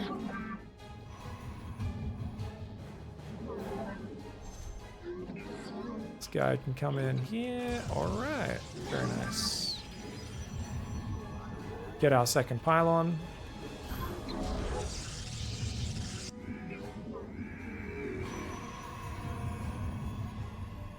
Sal's been trying to get to Masters 2 with cannons. It's not hard. Most people suck dick against Cannon Rush. it kind of forces you to play a frustrating style, so most people just get so triggered they instantly play much worse the moment they realize they're being Cannon Rushed. People's trauma comes out. You realize how damaged they are by like a Cannon Rush they played against 3 years earlier and how it still torments them. He's not allowed to expand just one base. It's a little more technical if you do the one base printf version, but I would say you improve a bit faster if you do that. Alright, so my Stalker's going to try and chase that Overlord away from the pillar. And we've got the Robo there, chrono boosting probes. Alright guys, first scout is going to just check the probes. We're going to check for a third base at the same time. Alright guys, there's a few drones there. I mean, this is not even 3 minutes, so that's fine. We just see a creep tumor. Creep tumor is a sign of economy. Do you guys know why? Give us your command. The reason a creep tumor is a sign of economy is because all-in players don't think about spreading creep usually. They're like, I gotta make units and kill you.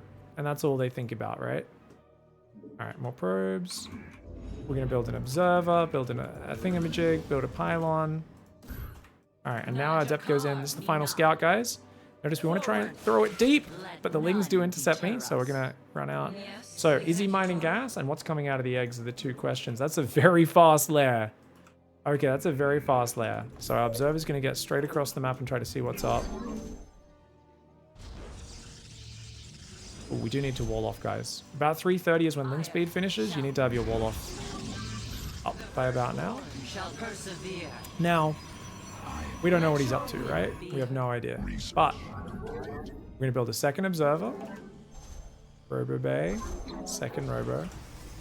Even though my instincts against a fast layer say, ooh, I know a few other builds that would probably be easier against someone who's teching up so quick. Whether or not I know it's mutas doesn't matter. There's a few ways to make this a little bit easier, but we're going to stick to the build because I think learning this... Well, I mean, it's easier because I know those responses, I guess. That's the reason, whereas I'm not really used to playing this. And oh, check it out. We've already seen Aspire. Okay. Okay, guys, we've already seen Aspire. So, you know what? I'm going to keep the double Robo just because we're used to that. No, I'm not. I'm going to cancel one Robo. We need to go double Stargate. We can add that second Robo a bit later, okay? For now, though, I'm going to put an observer out here to see when they fly towards my main. I still want to take a third. We're going to take it over here. We like to expand in a straight line. Remember, we want to go like this. So these Adepts are going to kill that Zergling and then save that guy. We've got 2 Stargates on the way. And let's try and take this expansion. You might be thinking, where are the shield batteries? Well, guys, we've scouted it so early, we don't need that yet. We need to keep probing, rallying to our third. We've got Adepts there. We hold position in between the pylon. Totally fine. Get a pylon here. And we can make a Colossus while we're waiting, by the way. Because we're not spending all of our gas on Phoenix. But as long as you immediately chrono boost those, you're going to get these guys out really quickly. Now we can build a shield battery there. We can build one here as well if we want. Probably like there is fine. Gonna heal most of the mineral line. Get a shield battery here. Notice just Stargate. Phoenix, Phoenix, Phoenix, Phoenix, Phoenix. Okay. So we've got main army on a hotkey. These guys up there. We've got the Stalker guarding the wall off, just chilling. Then we've got the Phoenix. We're just gonna keep chronoing these Phoenix. The mutas are coming. It should be good. Now the trick now is to see what the follow-up is. Teleport successful. On the wings of justice. Intercept them. So what you want to do, guys, is we just want to shift-click these mutas. All right. Let's get that second Robo. Build another Colossus. Oh! And if they do turn to fight, you can pull one back, but you can see how hard Phoenix wreck Mutalisks here. So we're gonna kill those bad boys. And then you can even scout a little bit as well. So we can say, okay, you're on 6 gas, no worries. So the Phoenix will fly home. We can probe up, take 2 gases. We've stopped building Phoenix. Oh, there's Corruptors. Okay. Keep building Phoenix. Cancel the Colossus. That's a useless unit. Get +1 air weapons, the most important thing. And a fleet beacon is also very important. We need to put on gas on our third. We need to make sure this base is saturated. Sorry, I'm doing that a little bit quickly, I know.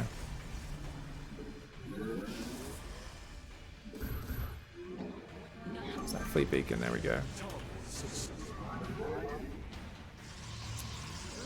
Alright. I'll build a few zealots there in case Zerglings come in.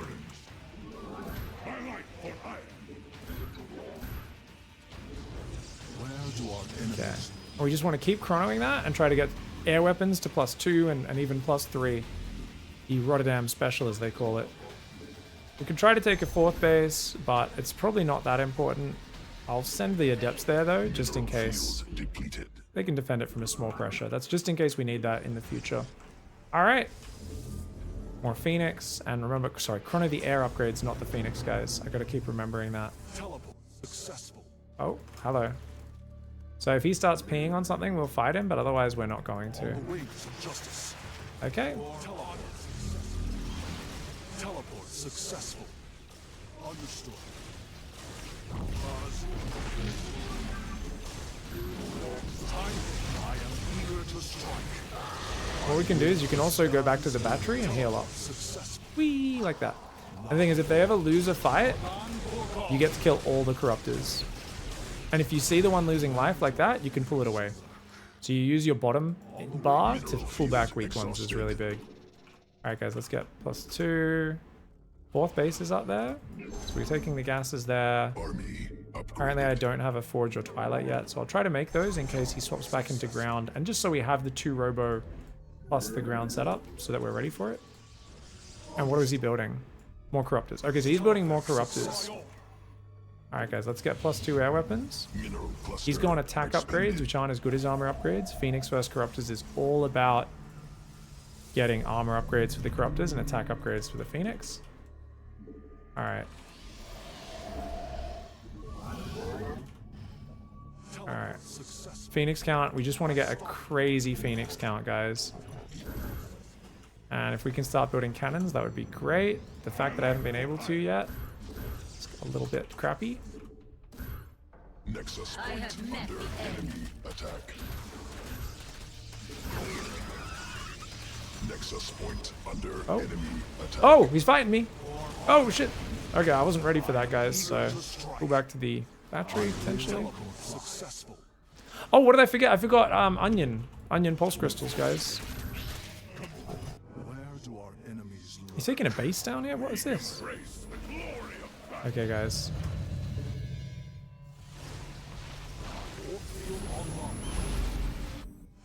Alright. He does kill my upgrade, but now I'm going to punish him, guys. We're going to jump on top. Kill the mutas. So whenever there's mutas, you want to pull away from that. And whenever there's a lot of corruptors in front, you just want to shift click the mutalisks.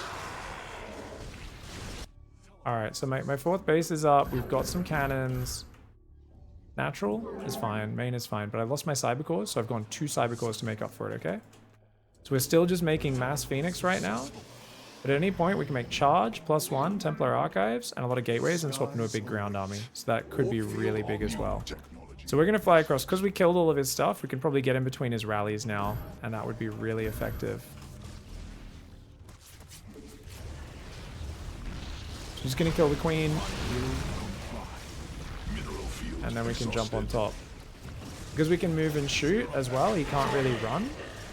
So that's why losing those early fights was really bad for him. Now, as these spores finish, that hurts us. But anytime we find overlords, we can basically kill them. We can kill queens, and there's not really anything you can do to defend this. We warp in zealots whenever he tries to get us. We find overlords wherever we can. Remember what I said? We do want to transition into like Zealot, Archon, Colossus, all that standard ground stuff eventually. So we are making +1 and the like. Looks like this is all defended though. And as long as you're on top of their rally, there's nothing they can do. Cool. GG, well played. He played very well in some regards, but unfortunately I think his opening was a bit too gimmicky in terms of rushing way too hard.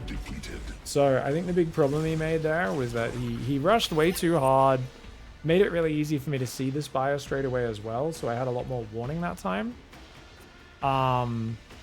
And then obviously the first Mutalisks being committed was a big problem. So if you guys are playing Mutas, what do you want to do, guys? You've already got a fast lair. Fast lair means fast overseer. And then if they see it, they'll build Stargates. So if you see Stargates building, you just don't use the Spire. What do you do instead? Super easy, barely an inconvenience. Hold the drone key down, drop a Hydroden. Super easy. Don't even build the Mutas. Or just drone up and go for like 10 Corruptors all at once. Just go straight Corruptors, get 10, 15 Corruptors, and then off like your 4 or 5 base economy. So you can have 90 drones, 10 gases. Then you go, okay, I'm going to build 15 Corruptors to beat his Phoenix and then 20 Mutas behind that. So that's a good way to do it as well. So if you ever play a very fast tech build, a Zerg versus Protoss, you got to realize as a Zerg, Protoss have the hard counters to all your units. They just take forever to build. So if they see what you're doing, they're going to invest in these like super ultra specialized units. And then you just out drone them and you laugh at them basically. And, you know, deny my third with like Zerglings if you want, because Phoenix can't really defend that.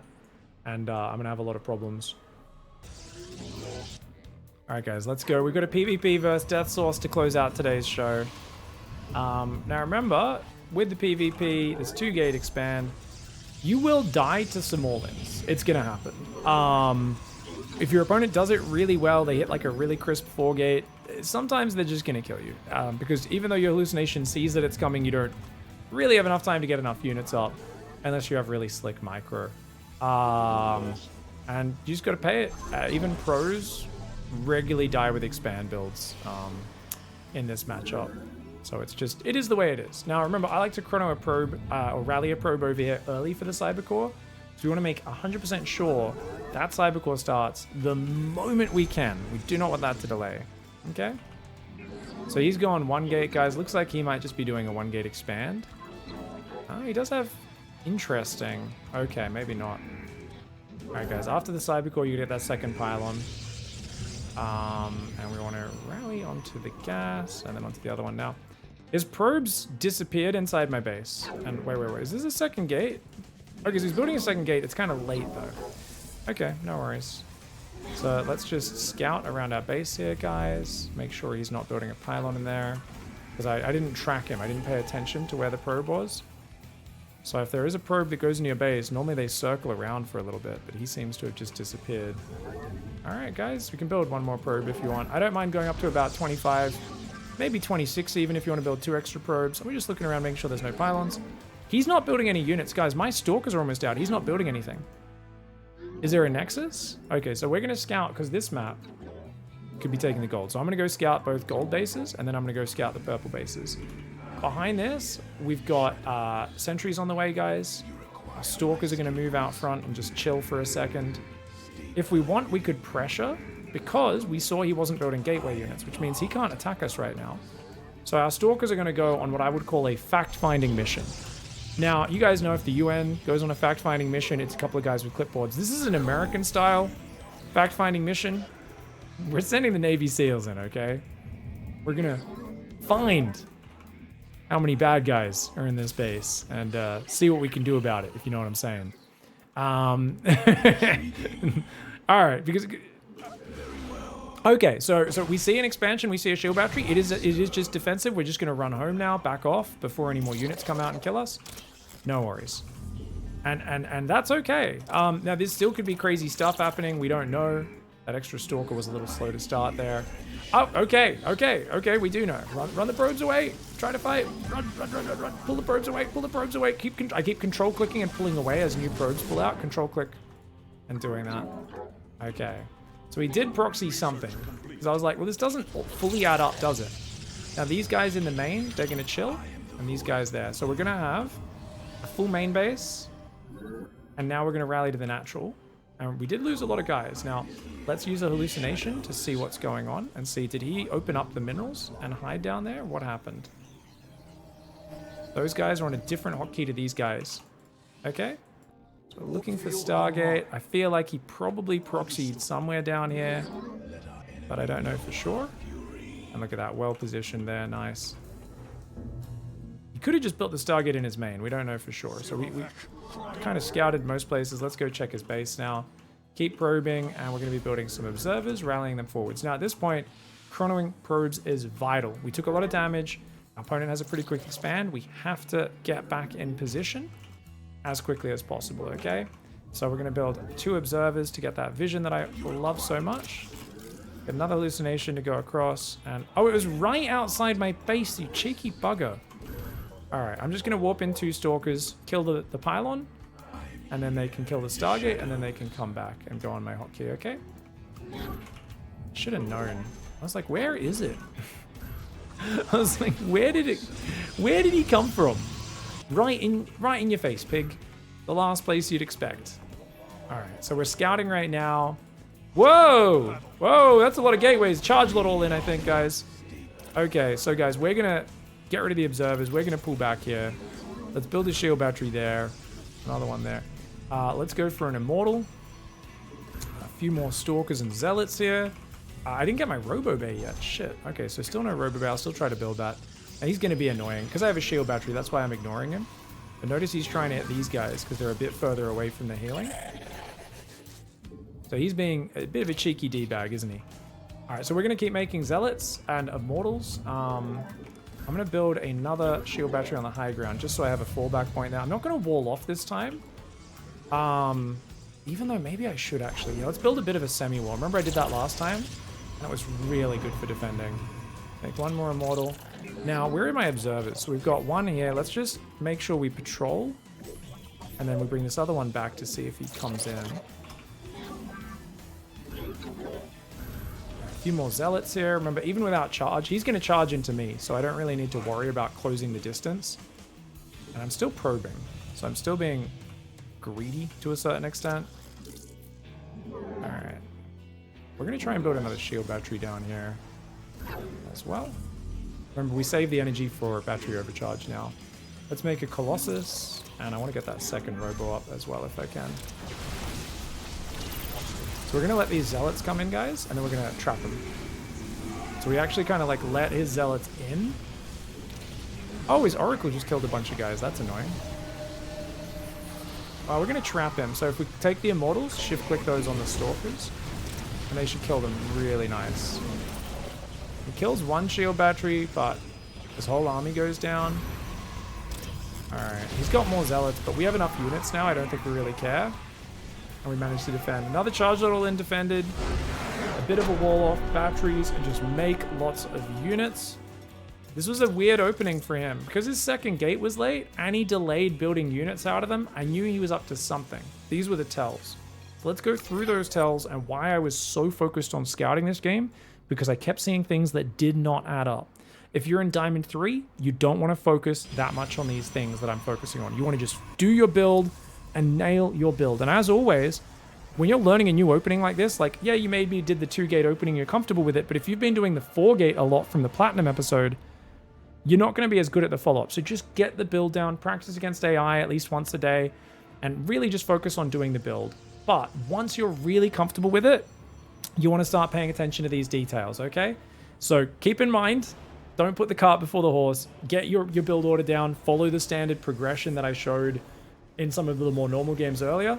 But then as you get higher level, you're going to start noticing things like, okay, his side goes a few seconds later than mine. Oh, no worries. Could have been a little mistake, right? But what do we see here at this point? Well, at this point, we see he's not making warp gate. That thing's not spinning.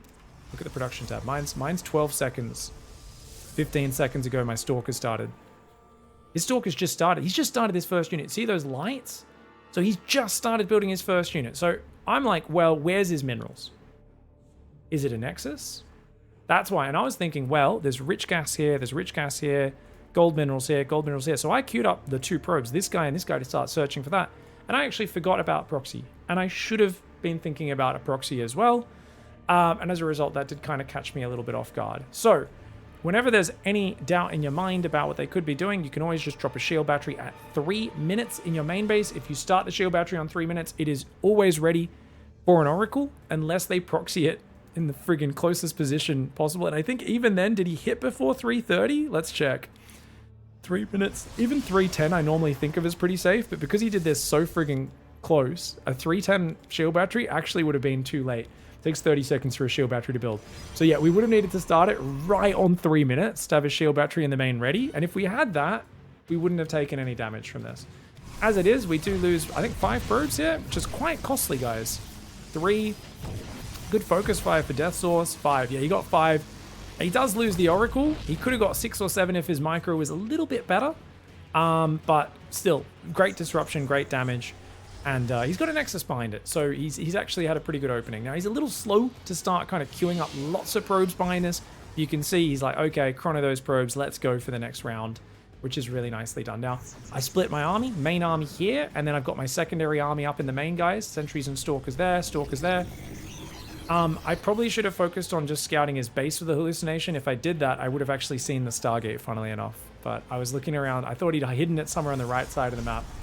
And he comes in with the Oracle and does end up taking a lot of damage on that. So if you guys are doing Oracle Ras at this point, guys, you want to scoop in between and try to catch the probes rallying. Or sometimes you can go in and you can kind of bait them. So like if you go this way with the Oracle from behind and then you start going to the main and those Stalkers follow you, you can double back and then kill probes on the base. Gets fancier as you go on, but generally speaking, if they're just camping in their mineral lines, you just probe up your bases and go from there. And he did a pretty good job of doing that. Probed up, went for charge, went for a warp prism, went for an 8-gate, 2-gas charge all in. Really good way to follow things up. And it took me forever to finally find this Stargate. But I did get back in the probe advantage, and I was able to do some good stuff. And he, of course, completely pulls off gas here. Just full-on charge zealot all in. If I didn't scout this with my hallucinations, we'd be in trouble. Cool. Hallucinations are amazing for scouting, so I like that we're introducing this in PvP. If you guys want to get an early sentry with your PvZ and PvT build, you can do it as well. Just remember, in those matchups, we're getting the robo a lot earlier because we are expanding faster. We're not having to go for 2 gates for safety at the start, so we're completely fine. That's a really fast proxy oracle, says Pashka. I usually put a battery at 320. I'd have been owned. And that's why, Pashka, what's the clear lesson from that? Build your shield battery at 3 minutes every game, right? Is that right or wrong? Yes or no, guys? Am I right or wrong? So should you, from the lesson me and Pashka just went through and that analysis, should we build the battery at 3 minutes every game to be safe against this? Yes or no? I'm curious to see what everyone says. Sequi votes no. I'm curious to get a bit more of a show of yeses or nos. Commit! Yeah, it's just 100 minerals, why not, says Fruit Ninja. Big Easier says yeah. Uberine says no. Chads don't ever build batteries, says Peckman. I like the attitude on that one. No. I build it at 2 minutes in my main always, so I don't need to build it at 3 minutes with the Kappa. And no. So, yeah, no, you don't need to build it that early because you've got a lot of other things. So, I like KC Banner says only if you scout the Stargate. I would say the addendum I would add is just if there's a chance of proxy. So, how do we know there's a chance of proxy and why should we have done it in this game? Remember, back to our scouting, our opponent was doing weird shit. I didn't know what that weird shit was, but if my 2 stalkers are on the map and my opponent has just started building their first gateway unit and their warp gate, they're doing some weird shit. So it could be a proxy. So this is like, you could call this a heightened risk scenario. There is some strange shit happening. There's either a proxy nexus or a proxy going on. There's something, because I know there's no nexus here. So they're definitely proxying something, whether it's an expansion that's hidden or there's tech out there. Makes sense to take the safety precaution in that scenario. What if I don't scout that much? I can't make these reads. I'm only in Plat 2 Pig. Can I build the shield battery on 3 minutes every game? I would say try not to, because a shield battery in the main isn't going to help defend a 4 gate on the front, right? However, if you face a lot of very early oracles, absolutely. You can always bend the rules and break there's always an exception to the rules. So in StarCraft, if everyone on ladder is doing a certain build to me, I'm like, man, every second game, there's a 3-minute 20 oracle in my main base. Guess what? Yeah, I'm going to build that 3-minute battery every game. I'm just going to be like, whatever. We're just building a 3-minute battery every game for safety. Even if in hindsight, I look at the replay and I'm like, oh, I knew there was no chance of proxy oracle this game. I'm taking that precaution. It just becomes part of my build because, you know, 80% of the time it's giving me mad value, right? So I'm like, fuck it, just let's do it, you know? I think that's it's okay to make those choices. So as long as you're understanding the calculations you're making, and this is really what StarCraft's about. A lot of people go, well, just tell me what's better, this or this. What's better? And it's like, well, this is better in this situation. This is better in this situation. What's really important to you getting better is you confidently making a decision and going, I'm committing to this decision and it'll be better in this scenario and worse in that scenario. And I'm happy to take that gamble. Like I know the gamble I'm taking because that's where decision making comes from, right? That's where your improvement comes from as a StarCraft player. It's identifying, you know what? If I build that battery every game and oracles are never flying in that early, this is a losing. It's 1 in 20 games it pays off. Probably not a great gamble, right? But 1 in 4 games, hey, it's pretty good. Or in this scenario, when I scout some weird shit happening, it's 1 in 2 games. If they're proxying like every second, or sometimes maybe 2 out of 3 games, it's a proxy oracle. Battery is a massive payoff in this scenario. Even though at this stage, I don't know, right? It could be proxy 2 gateways and he's going to go 4 gate me. I don't know. But it becomes a higher percentage gamble in that scenario. And all of StarCraft is a gamble. It's a game of limited information.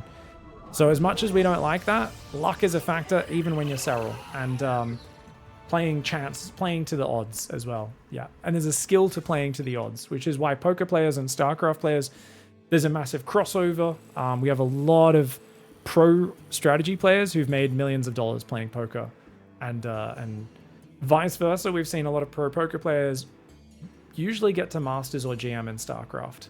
They come from a poker background, assuming they are a gamer, right? And they have the clickety-click.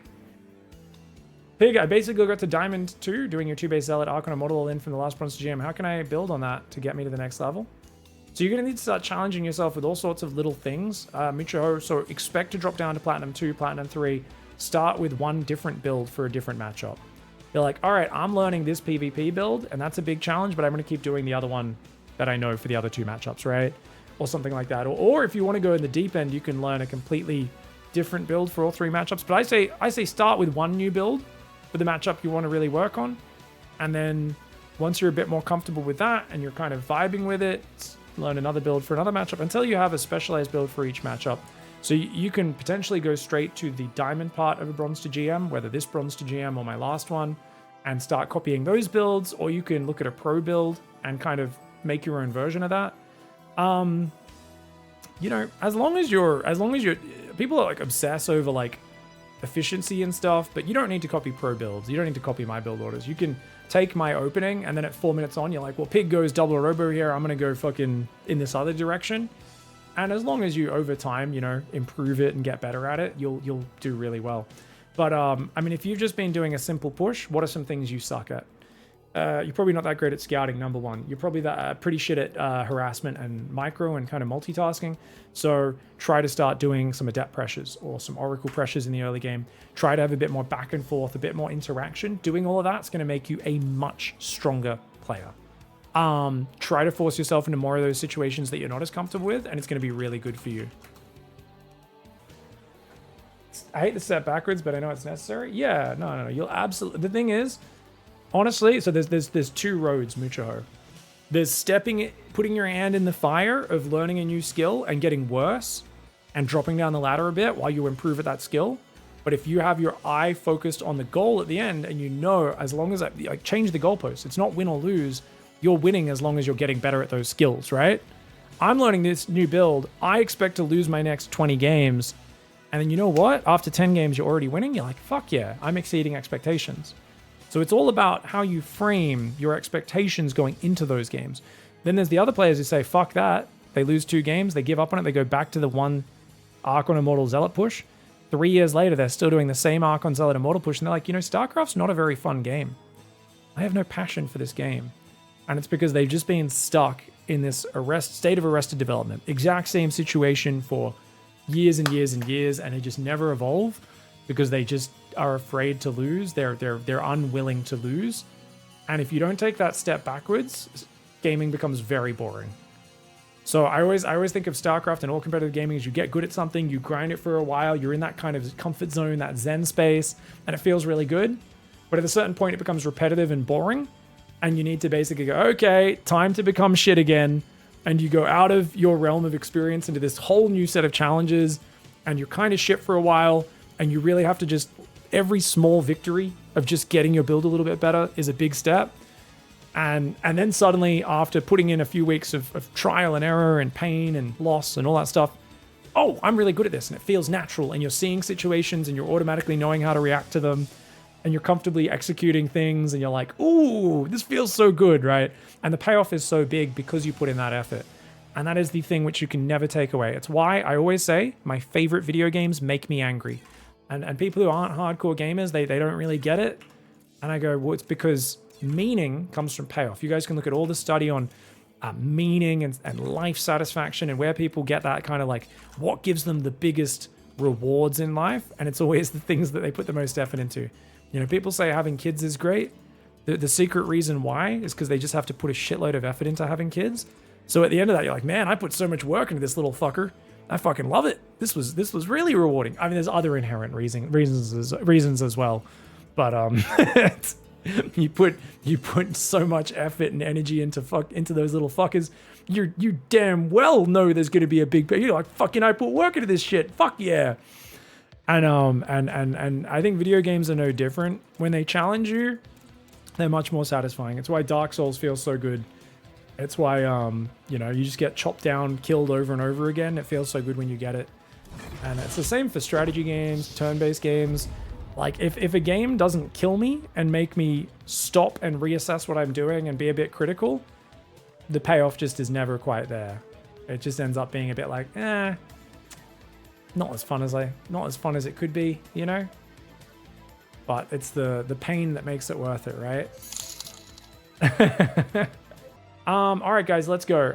What's the difference between a Masters and a player and a Diamond one? I've been stuck in Diamond for years, says Fruit Ninja. Where in Diamond are you?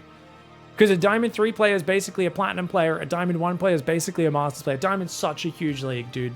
Diamond, like, getting from Diamond 3 to Diamond 2 is like getting through all of Platinum League. Getting from Diamond 2 to Diamond 1, it's like getting through all of Platinum and Gold League. Like, it is such a big lead. It is massive. It is so, so, so big. So being stuck in Diamond is basically not a weird thing at all. The main difference between a Diamond and a Masters player, and this is more for Diamond 2, but it could apply to you, Fruit Ninja, is Diamond players are good at kind of knowing how to react to certain things generally, but their builds aren't well refined past the opening. So I would say most Diamond players I talk to, they can write out their opening. If I ask them to write out their build, they write out their opening, and then there'll be a lot of what ifs. And I'll always tell them what turns you from a Diamond to a Masters players is saying, no, I'm playing Terran. This is my build. I go my Stalker Colossus, or I do whatever my army is. I do this. This is what I scout for. If they do this, yes, I might add this little adjustment. If they do this, I might add this little adjustment, right? But otherwise, I have a set plan that I follow. And I follow it all the way through, no matter what, unless there's actual set responses. And they have timing attacks that they commit to that are memorized. I like to push with my first 3 Colossus. After the 3rd Colossus, I build a Warp Prism. My Templar Archives finishes, my charge finishes. I make 4 Archons on the front. I warp in Zealots. I go for a timing attack, right? And they bam, bam, bam, bam. And basically making those little and it's little small things. The other thing is you need to improve in a community. You're in Diamond 1, you're up in a higher echelon. You need to be posting replays in my Discord, in other clan groups, and saying, hey guys, Diamond 1 player looking for advice. You need to find some higher level players to get advice from as well. That'll massively make it easier. You can do it on your own, but it's much harder. You do it with other people helping you, it's so much easier, man. So if you can post replays and tap into the shared knowledge pool, people will help you out. So join a clan, play practice games with some more Masters players and stuff, get more advice from different people, and use the resources that are there. What's something that I very rarely see in 2023 and now 2024? People going into my chat and saying, hey man, I've been doing Max Packs 4-Gate Blink. I normally don't kill them, but I just do heavy harassment against Terran.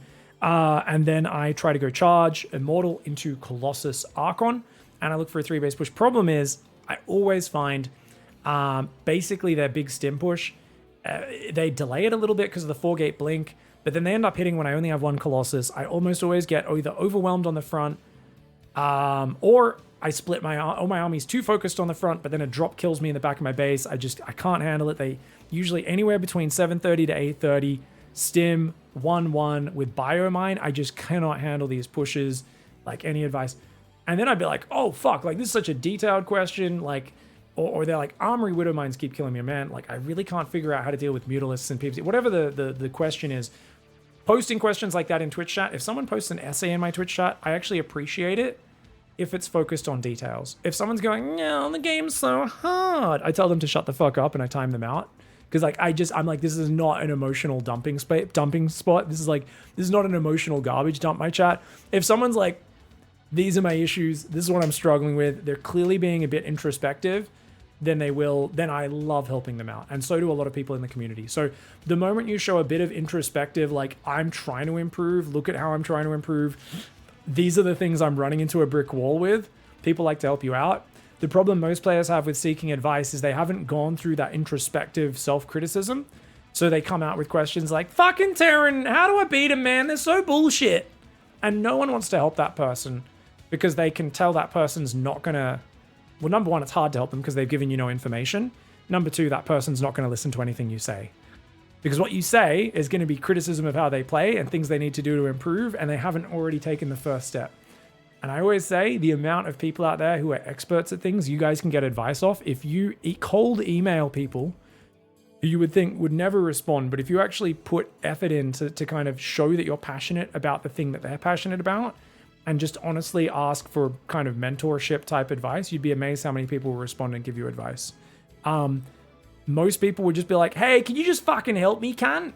Oi, I fucking want to get better at this thing, but I don't want to put in any effort. And that's 95% of the population people are dealing with. And when someone's really passionate at something and they're an expert at it, they love to help other people, but they need those people to show that they're passionate about it and put in effort as well. And then they're happy to usually volunteer their time to help them out. So it's, yeah, just fucking, can you just fucking help me, man? Yeah. No, nobody's perfect at StarCraft, man.